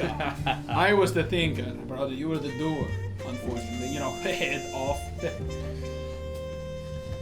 Sorry, Why? my neck still hurts. There was a... I don't know why this stands out. I saw the Valvarkian on the way. Oh, are missing you a wing. Are you still quarreling with that guy, man? What? Come on. Yeah, he wants to be in good graces with Big Daddy Grug. You're his son. There's no competition. I don't know why you guys have to fight all the time and back and forth. Oh, I'm bigger, stronger demon. And he goes, I'm bigger, stronger demon. You know? And yet you're still that, that's going to be happy enough for him to know you're not dead. That's so true. what if Fly Guy, got to get to that first, Whatever. I mean, I gave him over to that dude anyway. I've had to deal with this moron because you decided to get your head cut off by some glowing freak. So, you should be apologizing to me, man, not the other way around. So, enough talk about this. Yes, that guy sucks. He's obnoxious. He boasts. He won't take part in any of the humanity infusion procedures. He's a real right tool, but you know what? He gets the job done. So now you're back. You can show him up, okay? But I don't think I can, brother. oh, don't be so hard on yourself. No, I mean it. do you Something mean with you the mean it? death and bringing back. My strength is not what it used to be. Okay, then lift some weights. What do you want me to say? What? Just keeping you in the loop, brother. Look, I'm not asking you to brawl him like some sort of barbarian. What I'm saying is that with your mere presence, Father will prefer you. He always liked you more. You had his temperament. I was always the wits, sharp, tactician, Your tactician, And the ladies, man. Your tactician will keep us safe. Yes, it will, especially tomorrow. I don't know why I you're bet still you here. Solemn's going to send some shadows again just to mess with us. That guy really pisses me off. Of course. Who would have guessed? I always wanted to ask, Pop, how he managed to convince a demon whose sole intent is to be alone to work with other demons. Crazy. Weirdo freak. Anyway, I'll see you tomorrow. What was his name? Yes. Solemn. Solemn. The empty statue, the empty plinth. And last thing, can I get a good just up and down analyze of him to see if there's like any distinct items on him, specifically for the purposes of the locate spell, just in case it's needed later?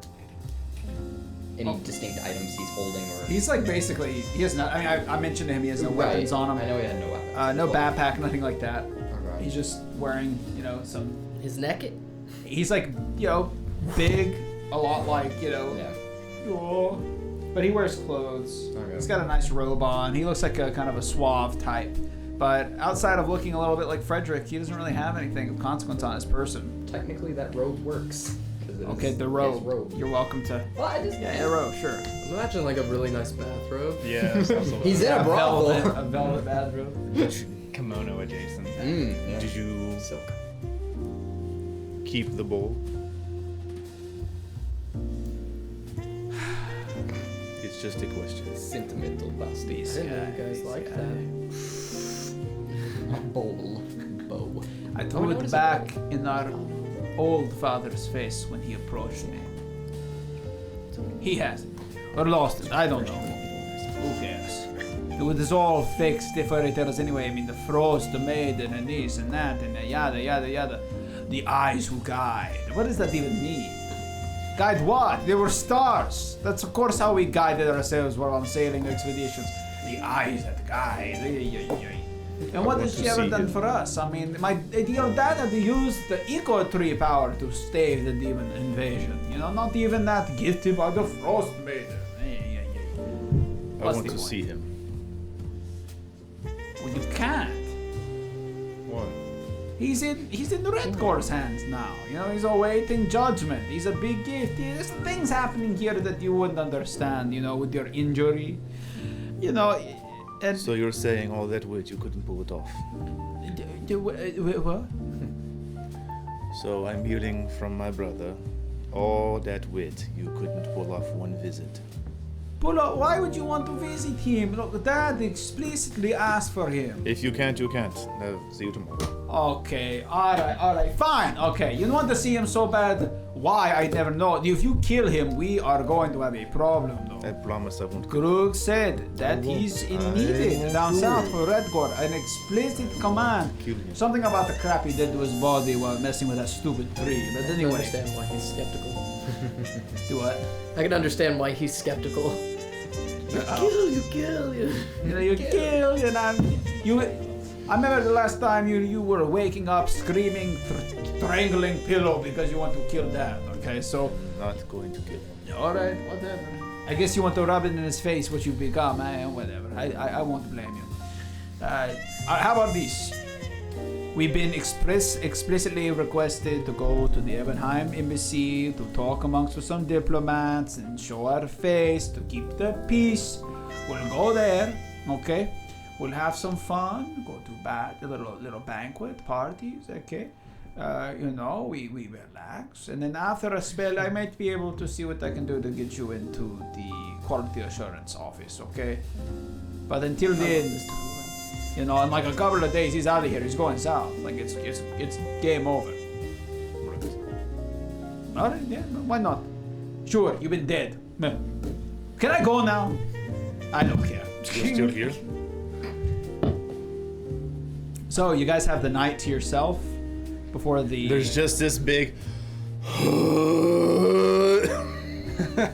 Starts throwing up. That was my thing. You can't do that. Yeah, I tried. And since I was interrupted, and with all the things that just got told, We should probably get Claire now. here. Oh yeah, I look out the window. I am following a succubus and incubus into some sort of velvet-covered room. With lots Wow, of it smells And good in here. I'll just yell out, "Bring the goblin!" What? No. I'm having a great two time guards with are my like, friend. all right, get over here. Philly. And they grab you by the neck and start dragging you away. All right, you all are in your room. There's a terrace you can look over the city on. And as you look out, it's like Paris at night. Oh man, except But demonic. bloody. There is a kind of strange feeling looking over the city. It's wrong and right at the same time. It's the best or worst thing you've ever seen, probably. Just the amount of chaos and destruction and gore that's being sent out of people eating humans and all sorts of stuff. And then it's grossly,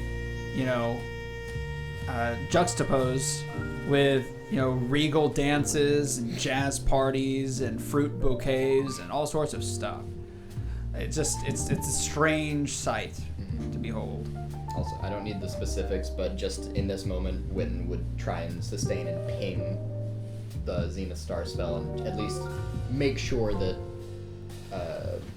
Annabelle is within a decent enough distance to them to where it's possible that they can meet back up at some point. Annabelle does not appear. She's gone forever. Damn. Shit. She's dead. Alright. She's dead. Next question. No. Based off the wall. The ping you get like what do you It's get? distance and direction. That's it. You get from your position, you get a ping going into the kind of the northwest.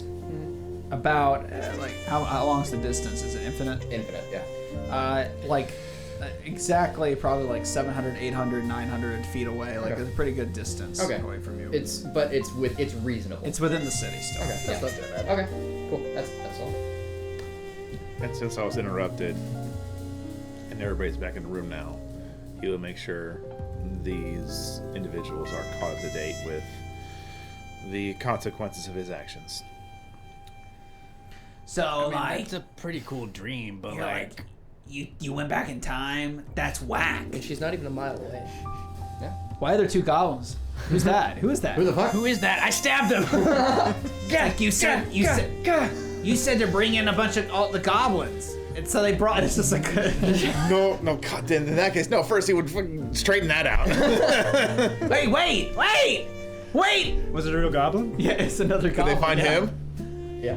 Yeah. Okay. They brought both of goblins. them. Wait, where are you from? How long have you been here? We don't talk about it. I know. Not to them. Not to the non. We don't talk about it. Non-greenies. We don't talk about it. I'm from Low Ridge. Yeah. Okay. I'm from Low Ridge. That tracks. Where are you from? Low Ridge. Are you sure about that? No. Yeah. Well, goblins don't exist. I'm a figment of your I don't know. I don't know. I stabbed him again. I don't know. There's not another goblin. Claire's just stabbing the Okay. air. Claire. Okay. So Yeah. okay. I can't believe I let you them did know see kind of Philippe. the vision I went through, the change I made, and then obviously fill him in on what's happened since that change was made to history. Well, you can tell me too. I don't understand. So who the are you business. guys? I would. You're fine. I'll fill translate it. Torin in as well. So you were just speaking to the statue while they were talking? Message is subtle. They don't notice. He was just back there with his hands behind going. Casting a spell the whole time, just a little. So, Quick what 6-second bursts. what details, if any, do you leave out? None. Okay. That. We're really- beyond hiding details. Yeah, that's fair. Super interesting. Not quite sure I got all of that or believe that to be true, but I'm glad that you are. That's the most words I've heard out of you, I think, in like 23 sessions. Fredrick, Do you want to hear about Susan? Yes, Torin. if you could go back in time, can you save Kyle? I do not have... I don't think the Band of the Phoenix existed. Yeah, I now? don't have the capacity of control over it. Oh. So what does that mean for us then? I don't know. There's a lot of things we're going to figure out in a very short time. So you have 2 dads now? I have one father. Oh, so you and Roderick are... Because he seemed like... You said he... Well, from what Witton was saying, he was afraid you're gonna kill Roderick? No. Well, yes. My brother Christoph, who's also a demon in this current path. Guessing whatever the version was me was much younger, was much more angry. And now, the price of that was I died on the battlefield. And now But now I've returned a year later. Almost no memory of this. Details filled in from a few sources, obviously. No, it's crazy. Managed to see Roderick, my father, but the question is, can I get him out of this city fast enough? The crazy part of all this... How are we even still here? We shouldn't exist. That is something we're going to have to discover. We're going to figure out what happened on that day. And how well things line up with what we know to be things we've experienced versus what has happened as this is happening. I'm not gonna lie. At least for the moment. This is kind of nice. Here, It's pretty plush but I here, want yeah. you to think beyond this realm. Yeah, no, our people are still suffering. Exactly. Fuck. Why can't we just always have something nice and just be able to enjoy it for a little bit? You're asking a lot of the world. Well, we do have one night. We have Philippe's one- still out there. See him? He's right there. He's the one I literally cannot believe you. gyrating. I'm going to regret saying this, but I think we've lost the Goblin. See, with all the timey-wimey, weirdy things, despite all of that, whatever weight you are carrying on your oh-so-broad shoulders, They're broad. they are very broad. We're still here, right now, We are here. and that's really all that matters, I think. You know what really What sucks? matters is, what can we do at this point? I guess we gotta go find Annabelle. We got to find Annabelle. We've got to find Sebastian. We've got to get my father. He's some part of this. I don't know what part. I don't know what he can pull on or why they need him.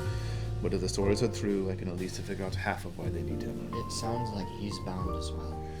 It does. And as for Annabelle and Sebastian, I have a note on them. I can find them. That is good. Thank you.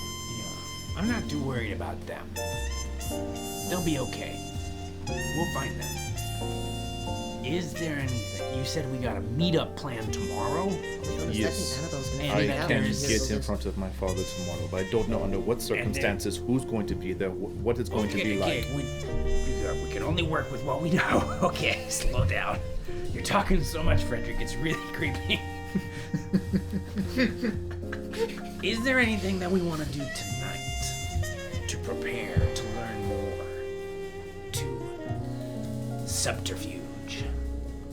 I mean, how much would we thrust something like a... Gosh, I'm going to say this. A library in the demonic city. Ooh, that could be fun. They could have some information. At the What very- information, though? If they control it all, how honest would they be? I mean, they seem pretty civilized here. At the They very seem least, that way. That at least has our advantages. At And the you very said- least, compare it to what we believe to be true, and our path Limiting is factor limited. is me. Are we about to use the skill exploration activity, gather information? Honestly, probably. I- Because we need to understand the whole humanization While I thing. may not be able to sulk around and sneak around, I could lean into this notoriety I seem to have here. Yeah. Yeah, you're like royalty. I have my own things I'd like to figure out in regards to our research. I can just do my own kind of Grim. street walking. As this is, I'm guessing, a much nicer room within this. A suite. There would be parchment, paper, ink, yada yada yada. Yeah. Then Fredrick will scrawl a quick note in Abyssal, like a to who it may concern letter of introduction that everyone can hang on to should they get captured, caught, questioned, yada yada yada. They would have that to Give a at least. What did you sign it? Because they have a different name for you here, so make sure you sign what they call you. Fred? Apparently in this timeline you liked being called Fred. So just know I'm only doing it to protect us, and that I will stop once we leave the city. Please take your hand off my shoulder. I was touching your butt, that's all I can reach. I don't know, you have pretty long arms, Claire. Yeah, but he's like 9 foot tall. I'm 4 very erect. He would have those There's a prepared short for the members of the party, and so they can keep them on them. Yeah. Can we do some like Then Information gathering. Hit the some streets. various like? Can we split the party? Do what you want. Alright. now that I have some semblance of the story of the life lived here, I'll hit the streets. Okay. Okay, what are we all looking I for will- though, separately? What's it called? Library. Gather information. Gather information. Are we all looking for separate information though? If we're gonna split the party. Yeah, I was gonna say gather information. Is unless you have special stuff, is a diplomacy check, just so people are aware. So you could obviously do it in different ways, like if you were just like investigating a library or whatever. Yeah. I would like to gather information. On what? I'm just gonna try to learn, like, I'm going to carouse and cavort and just trying to figure out the human interaction or humanization Yeah. process that he talked about. I'm not really looking for that, like the science side. I'm looking just to sort of test and see, like interact with people, just like see what do they trade, do they use Yeah, gold, like the currency? society, Like yeah. I just want to learn about and see how far that has come and like where it Right. stops, if that makes sense. Witton is going directly to the library to learn. He's going to be self-centered, and he's going to try and learn about Ebenheim, because if they have an Ebenheim embassy here, he's going to learn about what the hell that's all about. That's Does what it have he to be believes. that exact stat? If you're canvassing an area to learn about a certain individual or topic that is that skill, but I'm sure you could argue other things. If you're I doing would like something. to, if you're alright with it, Grim, argue for occultism, because I want to go after information about the 7 demon lords. Yeah, that works. Pretty sure it works. You going for anything specific, Christian? Or are you going to join Claire? Well, technically it doesn't. It Oh. doesn't? No, it's With religion. I'll take religion. There you go. It's religion. It's even better. What are you going for? I might actually go with Freddy and help with that. It's nice. Okay. So I'm also pretty decent with religion.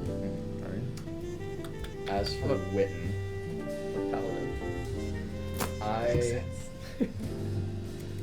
Witton's gonna try and find a library, try and research in there, and if he could use society for that to try and figure out, figure out what has the possibility of being manipulated, what has more details, what has less details, trying to figure out what history that they've recorded, if it's been manipulated in any way. Okay. So, specifically about Ebenheim. Yeah. Okay. So give me a society check to see if you can find the book. Yep. And then, of course, derive the book's meaning. Now, first off, I should describe where you're going and what's going please on. do. So, you know there's a school. It's called a School of Loneye. It's L-O-N-E-Y-E, Loneye. Okay. So it's not like lone space I, it's Loneye. Like it's like a name. Right. School of Lonai, and there's a massive amount of abyssal text. There's some human text, but a lot of it's translated into abyssal.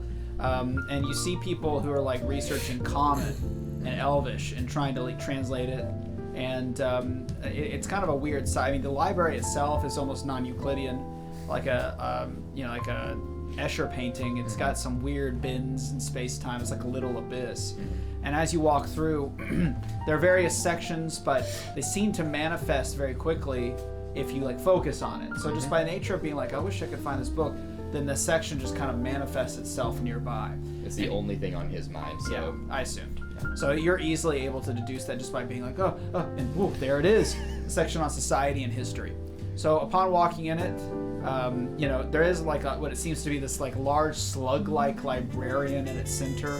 They seem to be asleep at the moment, and a lot of people, studying in the silent. It is night, so it's not a lot of people. Right. But you see those who are present, all of them are studying quiet with just reading things under candlelight. Okay. So that being said, it wouldn't garner any attention if I did cast guidance on myself, I'm assuming. I don't think so. Cool. So I'm gonna cast guidance. It's only a 17. So it's a fail. Okay. Well, how does? Well, I don't. I was assuming you said the DC because it's just a society. I asked if society. I thought you were. So you cast. Cast guidance. Okay, I thought you were rolling to cast it. I was no. I was very confused. Okay. The guidance just gave me a +1. Total attempt is a 17. Yeah. Let's see. So just, if anything, I just want to figure out what history they have on Ebenheim at the very least, if it's easily accessible even. So what you can find is you easily find 4 volumes, some of which are old, some of which are newer texts. But their names in Abyssal are difficult to translate because a lot of this is like English compared to Old English, right? Or Latin compared to German. Like some of them are just completely off. There's various translations, and they seem to warp your mind. So you're able to probably find the information if you're willing to basically stay up the entire night, like just combing through it, and you'll probably get, if you do this, a disadvantage on specifically physical tasks. So acrobatics and athletics are going to be negatively affected if you decide to do this all night. Okay. Combing through, like basically hunched over, you're going to be like, oh god, like -1, -2, something like that. This is just disadvantages. You roll the 2 die and. But disadvantage doesn't exist in Pathfinder. I'm making it exist. It exists. It manifests. That he's dedicated. No, it'll probably be like the disadvantage is it'll reduce it by a success threshold. So if you get crits to like make it basically. Well, just to those 2 types of checks. He's dedicated and at this point frantic enough that he can do it. So just because you weren't able to discern a particular novel, you're gonna have to spend the time and comb through all 4 of them, just go back to back to back to see if you can find it. And a lot of it is like stuff that's just like in the year 44926E84D. And Witton is used to reading this kind of thing. With the man knows a monk known as Mithando walked down the street to get a cabbage. Still he had a stomach ache, you see, and you're just like, oh hand my off god. Reads like stereo instructions. Yeah, where you're in Osceola. Yeah, you're in the White City, combing through all of the Helm's old Deep? texts. Not Helm's Deep. Was it Helm's Deep? No. That's That's where the battle took place. Ooh. Osceola. Right. Well, Osceola is the city out front. I don't know, man. Why can I watch Minas Tirith? Yeah, there you go. It's gonna get roasted. Anyway, How nerd are you? Minas Tirith. Also, I'm gonna do something separate. Instead of doing the religious thing. Okay. I figure if we're all gonna, So- do something, I'll do something different. Everything seems relatively the same as what you gathered. There was like a class divide that arised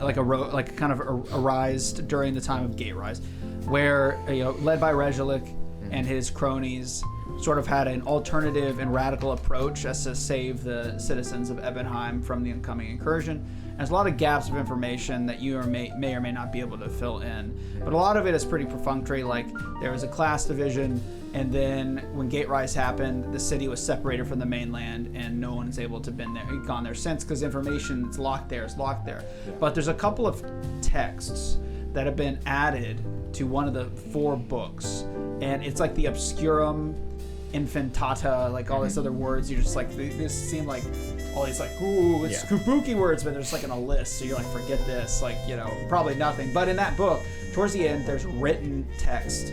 All of it's written, but this one's fresher. Right. And it recounts a couple of instances of how Regelik was instrumental in the unification of extraplanar materia. And his research is what allowed demons to adopt this new style of humanity's traits. And because of that, they were able to stave off the madness of inner fighting and chaos and work together for, quote, better life, is all it says. But the translation, better life, could be better like life, better situation, better living, you know, better stakes, better odds, it could even be translated to, this particular word. So it's kind of like interpretive, but ultimately though, it seems like he was instrumental. And a lot of the research, you know, you have a fear, may have been derived from a source outside of Regelik. So I'm assuming the way it's written is almost like kind of in the praise of Regelik. Yes. Yeah. And he's instrumental, kind of the right hand of Grug in facilitating the continued collaboration of all the other demon lords that maybe will not partake in the tainting of their essence with, you know, human materia outside of consuming it like they feel like they're supposed to. But that it seems like everything else is exactly how you believed it would be. The separation of the mainland, destruction of the political parties against Regelik, like all that stuff is the same. Okay. The more and more he's reading, and once he gets to the very end of it with that bit of him being instrumental in humanization, as we've been putting it, he just keeps getting more and more angry and finishes it and just slams the book down, leaves all the books at the table, and just leaves the library. So it's now early morning when that happens. Okay, let's jump to you. What are you doing then?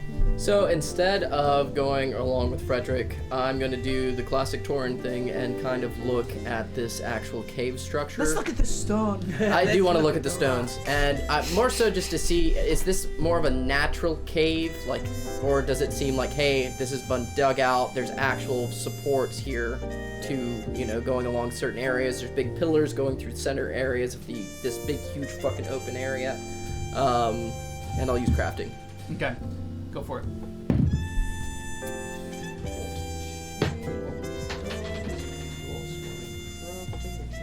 What's the name of the place again? Sorry. Something Central Eye. Nerve. No. The something Eye. Lone Eye, thank you. 26. So you're able to notice pretty easily that this stone was not cleaved, nor is it natural. It looks as though it's been melted, not by heat, but by some sort of solvent. Like from the central point outward, it's like it bubbled and like a circle of it was just dissolved. That makes sense. Yep. Okay, so it doesn't matter about any kind of like structural integrity as far as just like actual vertical bracing and stuff like that. Can I take this cave down with the old shoulder? Or a whole metal shoulder. Or a whole bunch of bombs. The new shoulder. So that's good to know. I'm literally just walking the streets and like looking at this, like to get a good assessment of it. So.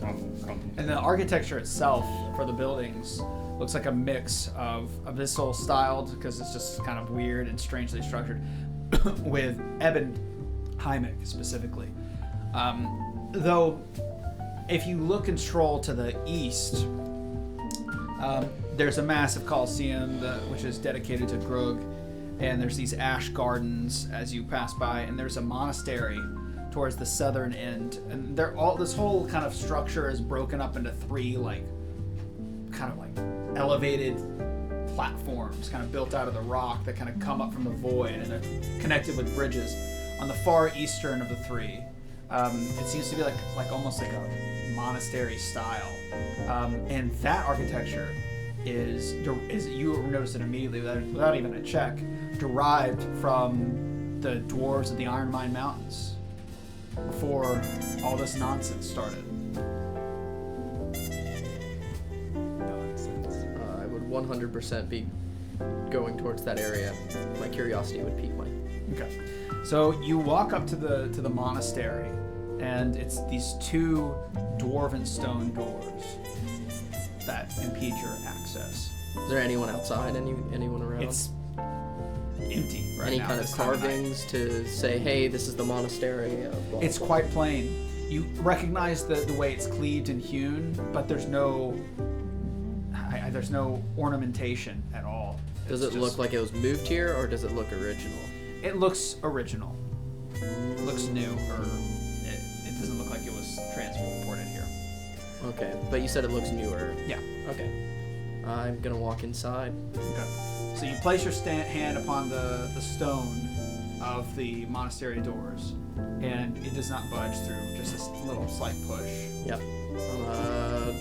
Either do an athletics check to try to open that shit, or the old shoulder.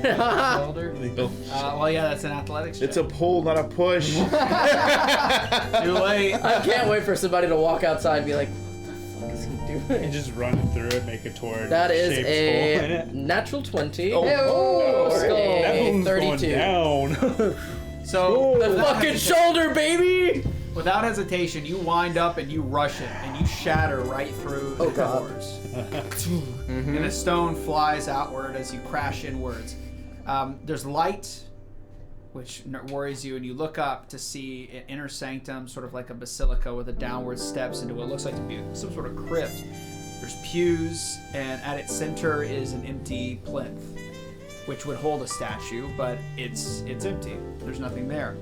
Maybe a smaller statue. And of course there's an abyssal written in abyssal is solemn, which you can't read, but it was translated for you originally, so you probably can put two to two together. There's candles lit, incense burning, but there's not a hide nor hair of anyone around. Oh, they're there. Hello? I don't know if it was a push or a pull. I didn't mean to do that. I broke it. Just gonna put. And I'd like pick up like the big part of the slab that I just like broke off, just kind of like slowly shimmy it back into place. And I mean, it looks like, as long as you don't touch it, like it's just, a little hairline crack here. And then I'll just go up to that plinth, I guess, and stand there and see if I feel anything weird. I don't like those whispers. As you approach the plinth, it'd be They're there. empty. It would be a vase or something, but it's obviously supposed to be a statue. You swear you can hear voices in the air, but they're not coming from any single direction. It's kind of just enveloping you. But you get this odd, ominous feeling that you are entirely alone, but it emits that same feeling of being watched, which is kind of a contradiction. But the signals in your primal brain that kept your native ancestors alive in when Desolus was still our actual habitable place, when you were evolving, are screaming at you to not necessarily to run, but you're kind of frozen. This strange, like, togethered aloneness. Interesting. Does this feel unholy or holy? It definitely doesn't feel holy. This feels wrong in the most strict sense. I just want to get... Is it louder the closer I get to this little stand? It's louder the closer you get to the stairs, which is closer to the stand than where you were standing. Closer Okay. to the plinth, yeah. Torin's just kind of gonna steady himself, take a deep breath, and just kind of place his hand on the stone here and just use just that connection with his heritage to essentially, I'd like to do like a religious check to see if these spirits or whatever voices feel, if I feel any kind of kinship, if there's any kind of signal, any kind of like religious feeling. I know it doesn't feel holy, but if it feels like there's trapped spirits in the stone or whatever, I feel like he would have... Okay. Yeah, make a religion check.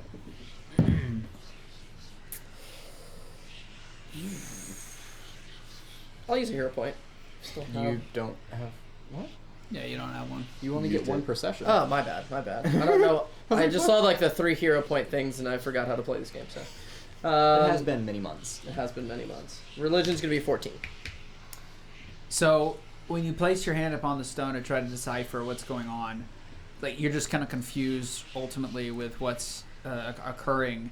You feel as though you need to get closer to wherever the voices are emanating from to be able to make an accurate estimation as to what's happening, which means to know anything you'll have to go down below. Okay. He kind of speaks out as he like listens to the stones. Listen, I mean you no harm. I'm a dwarf. I know it might not look like it at the moment, but I am. I'm one of you. I think. There's no reaction, no change in volume, it's the same. Just, as I said, I mean no harm. And he starts to slowly get closer and closer, but he's being very cautious to the point where it's like if it feels too wrong, he will turn back.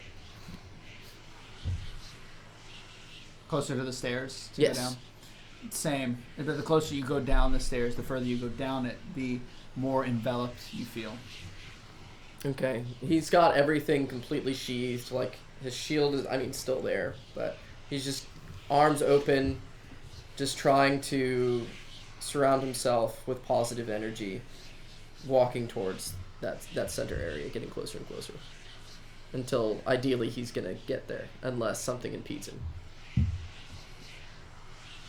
So as you go down the stairs, it's dark. Even dark for your dark vision. But you can adjust to the pitch darkness faster. You have dark vision, I'm pretty sure, right? Or do you not? If you don't, I don't know how it is in Pathfinder with dwarves, because I looked at... It would be in dwarf feats. It doesn't say anything. No. So as you go down, it's pitch black. And Oh wait, no, you do. Right there. That's what I thought. Okay, thank you. Even with your dark vision, it takes your eyes a little bit extra time to finally adjust. And when you do, you're in this kind of volumetric crypt. It's kind of circular, domed, and lining these walls, you can make out almost shadows of a figure. You'll have to get closer to really see what you're looking at. Okay, I'll continue. So you walk up to it. Until something impedes me. And about the same height as you are these silhouettes of dwarves in various poses. Some like this, some in a worship, some begging, all line the wall, almost like the aftershock of a nuclear weapon when the neutrons are blocked by the body but scar the stone. It's kind of like that. And as you get closer, you become clearly aware that these whispers, the reason why you feel alone and this sense of conjoinment, is the afterglow of dwarves. Voices bouncing perpetually in motion, and how the logic behind it is not that this is something inherently innate in your psyche, this reverberation locked in time, but these dwarves are gone. They are not here. Mm-hmm. And this chill shoots down your spine, the metallic clinging spine of yours. As you turn to leave, the doors of the crypt, which were embedded in the floor of the upper cathedral, close, leaving you in darkness. Did I get to the actual center pillar? Pillar? The plinth, whatever you're saying? Well, that was up top at the cathedral. Like, you walked up to it. Oh, okay. So I'd already gotten there, but yeah, now you walked up to it, and I was like, well, it's down below. They're coming from the stairs down. Oh, the voices and yeah. stuff. So you went down the stairs, and it was dark. Gotcha. Leaving you in darkness, and the voices begin to crescendo And that's where we'll leave it. It is now known as the crypt of the final dwarf. Bye, Torin. I have no regrets. Yeah, you just had I a have little no bit regrets. more It of was a- We'll see how long it takes to get through your two. had a little bit of negative effect. What did you want to do? Luckily, I don't have to eat. Basically, try to gather as much information I can on just like how human versus demon people have like. Okay. I was basically just gonna witness people. And you were going to figure out as much as you can about the demons. The demon lords. The 7 demon lords. Yeah. You wander around for a while, but you find yourself going back to the major statues. And there, carving at the late of night, is someone retooling your brother and yours statues.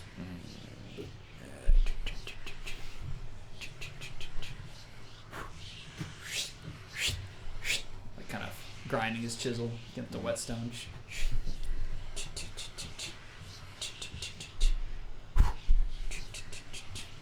Oh. Yeah, we don't have the whispers no more.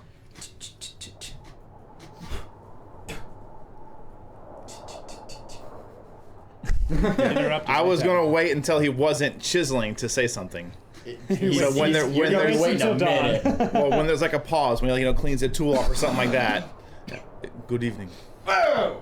He like retreats and he grabs himself from the chisel and the hammer mallet fall to the floor. What's up?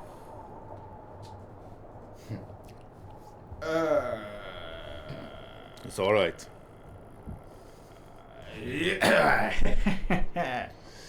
My lord, it's a pleasure to make your acquaintance. I forgive me, it's night. I expected a vagrant. Oh, apologize for the surprise. How cordial of you. Gonna take a wild guess. This guy's not human. No. Okay, yeah, I just want to make sure. It's he seems to be a demon in monk's robes. He's an artiste, but a demon nonetheless. Very strange. You can see visible features of what seemed to be a kind of a broad-faced dwarf peeking through his otherwise demonic undertones. What can I do for you, my lord? I just thought they were done. Oh, well, the man who did this work was a fool, to say the least. It's strange how the infusions treat one. I fear just because you ask for inspiration doesn't mean you have the talent for said inspiration. Is there anything I can do for you? Well, supposed to be no surprise. It's surprising I'm standing before you. Well, returned. we'd all heard tale of your death. In fact, many of us had seen it. So yes, it is quite surprising, but not to please do not mistake me, my lord. Not to mean I am upset or Just surprised. surprised. Thank you. Yes. Surprise is a good word. Yes, indeed. It would seem, in death, many things can be lost. I'm having these troubles remembering things. I see. So the stories then are true of your demise, but you somehow circumnavigated its perpetuity. Yes, through means, it's strange to say, through means even I don't understand. I am back. Well, I don't question providence unless it gives it for free. That's what my mom always said. That's true. I hate to know what price was paid or will be. Well, okay.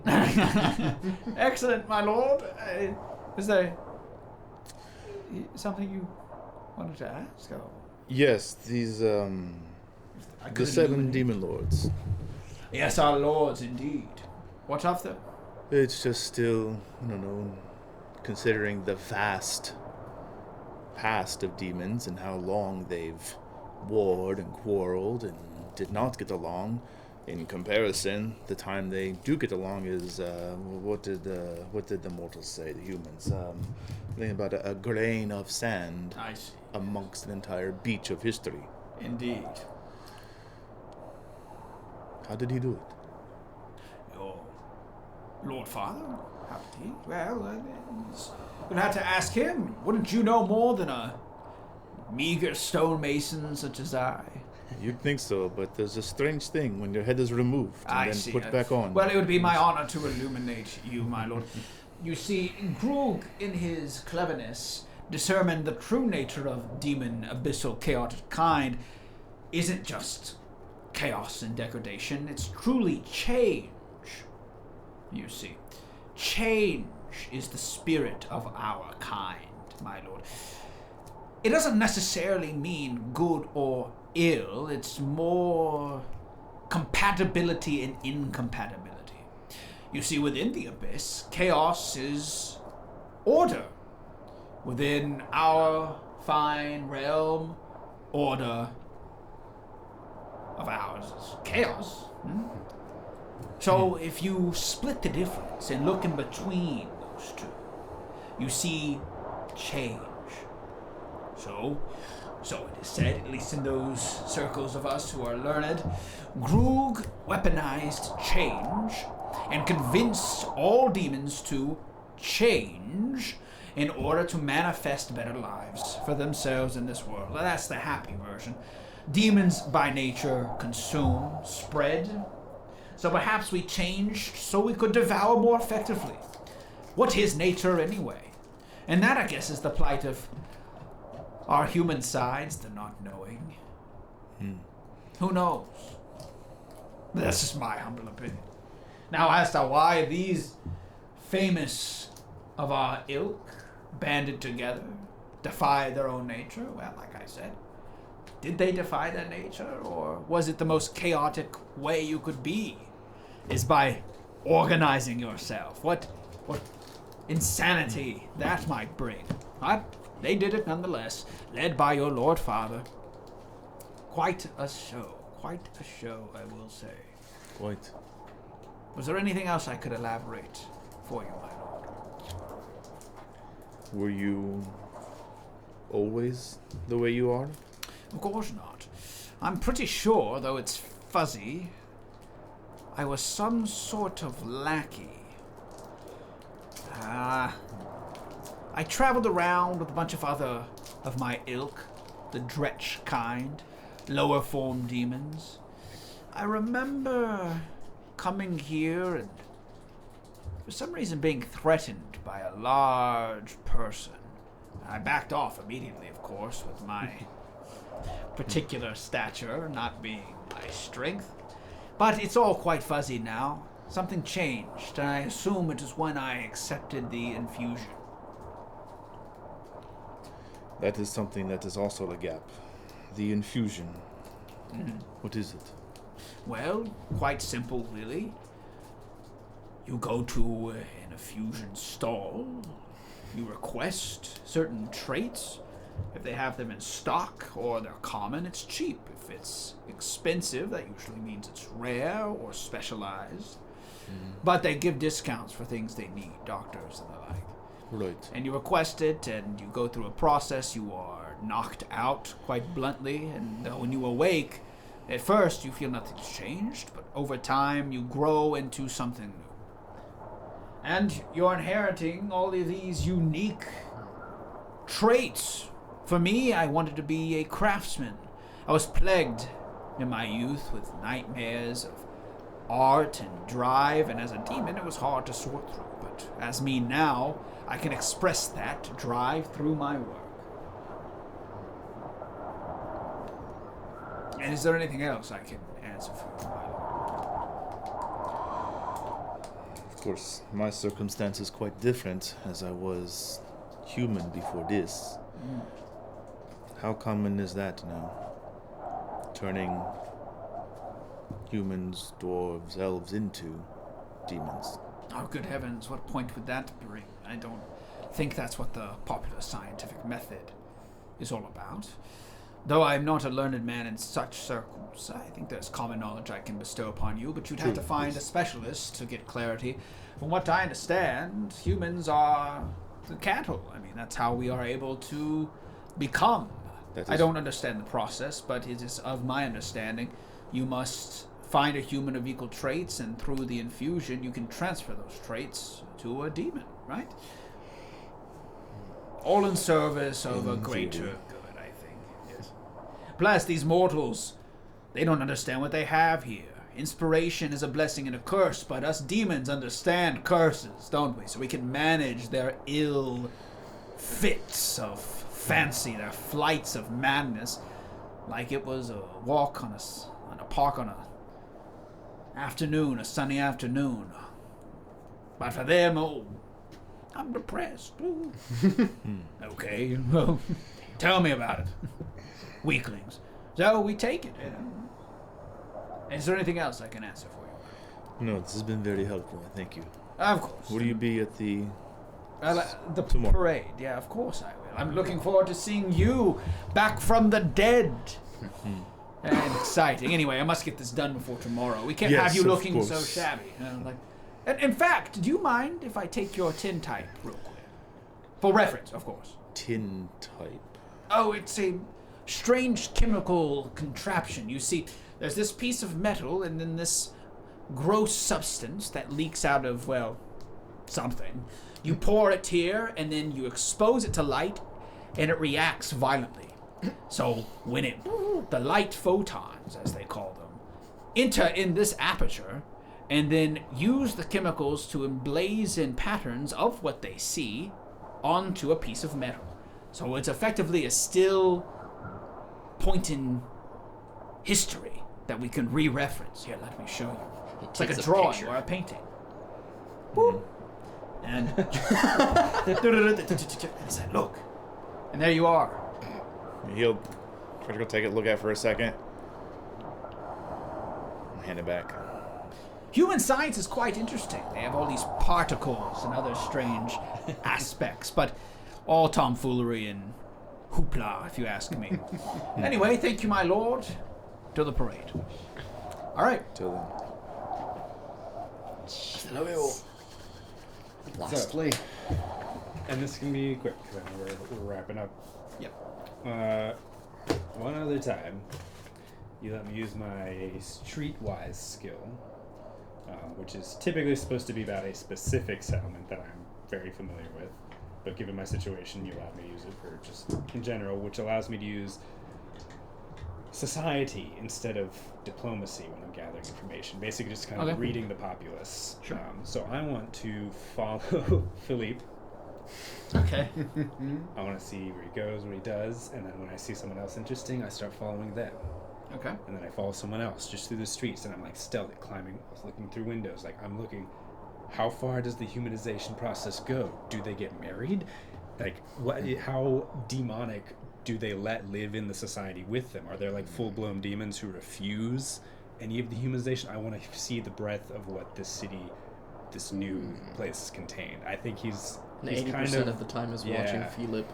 He did not let on how stressed out he was about this whole like time change thing that happened, because now he's like, things that were held true or not, and so he's kind of retracting back to his 7 years in the waste where it was just him and it was just survive, and the way he survived was by learning about every creature he could. So I'm gonna roll society. I'm gonna use my hero point. My man! Come on. Come on now. Yeah. That's better. That is an 18. Okay. So you follow around your various quarries through the city of the Central Nerve, and you witness things that you might have seen in other well-established organizations, like cities or civilizations that are well-organization. You see, a transfer of, it's mostly a barter system. You've noticed it's kind of primitive in that, like, goods and services or actions for cost, more so than raw material. But you can also see there's a strange, this is what I'll really give you with this, and there's various societal conventions, marriage and stuff, but there's wild swinging divorce rates and other issues like that. You notice there's fighting, then making up, and then fighting instantly within a 10-second radius. Some extreme swings. But obviously, that is tempered by something, which seems to be this sort of street drug that you've encountered. people are using, and the more you look at it, black market humanoidal traits to temper their ill-gotten demonic tendencies. It seems that these people are clinging so desperately to them. There's so many cases of, the downtrodden and the outcasts, the homeless, are those who can't afford and are marred by the demonic warpings and are unable to but the most well-to-do are able to re-up on their quote drug as much as they can or need to. And there's black market traits, like genetic traits of things like, you want to sleep better, there's that, you want to do that, you want to eat better, do that, and it's this fight of regulation. So that seems to be the underbrewing pinning of the city that's the most interesting based off that role. That's all outside of like these humanization stalls. Humanization is like the government mandated, like you can pay and get things depending on the market. It's and like there's this going to the underground DMV, of, like, you can get what you want. Or getting your passport. Yeah. Who knows what you're actually getting? Like, your liquor license. You want some freckles? It's like, here, you're gonna get the freckles on your cheeks. It's actually chicken but you're pox. also gonna have hemorrhoids. So like, we're just not gonna say that. Okay. So that's all I'm gonna give you with that role. Yeah, I think so. He spends a few hours just like the underbelly, peeping in people's windows, going into bars, the bed and breakfast until he finds his way back and to the suite. Oh. Uh-oh. Secrets. Secret post-it note. Not affirmation, acknowledgement. So, you all are at various points, but we'll return for our last bit to Morgan exiting the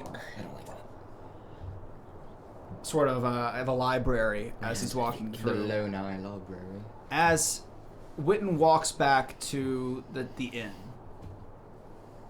the city is mostly quiet. It's, relatively speaking, dawn. You notice for the first time, hanging above is this sort of, like this orb of light that kind of goes from dark and kind of simulates a false sun. And as you're walking through in the quiet of the dawn, you hear cascading over the tops of the houses and the bounds of the cave an organ playing, like this very mournful music. And using your keen elvish instincts, you can trace it back to the Ebenheim embassy. And that's where we'll end it. That was a fun session, guys. Feels good. Fucking boys' day, baby. All right. Boys' day. Thank you guys so much for watching. For those who have been here the whole time, I appreciate it. Owl, Synth, and the rest. What's up? The guy who was. Thank you guys so much for coming in. 2 weeks from now, we're doing another show. It's not going to be Godbound. It's going to be something special. You should tune in. It's going to be exciting. There'll be chat interaction more than you've ever seen, so you should definitely come in and take a look at that. They don't even know what's going on. We don't know this. They'll know in a week or so after I finish finalizing the plans. But thank you guys so much for watching. Till next time, I'm Grim. Keep it creepy. Keep it creepy.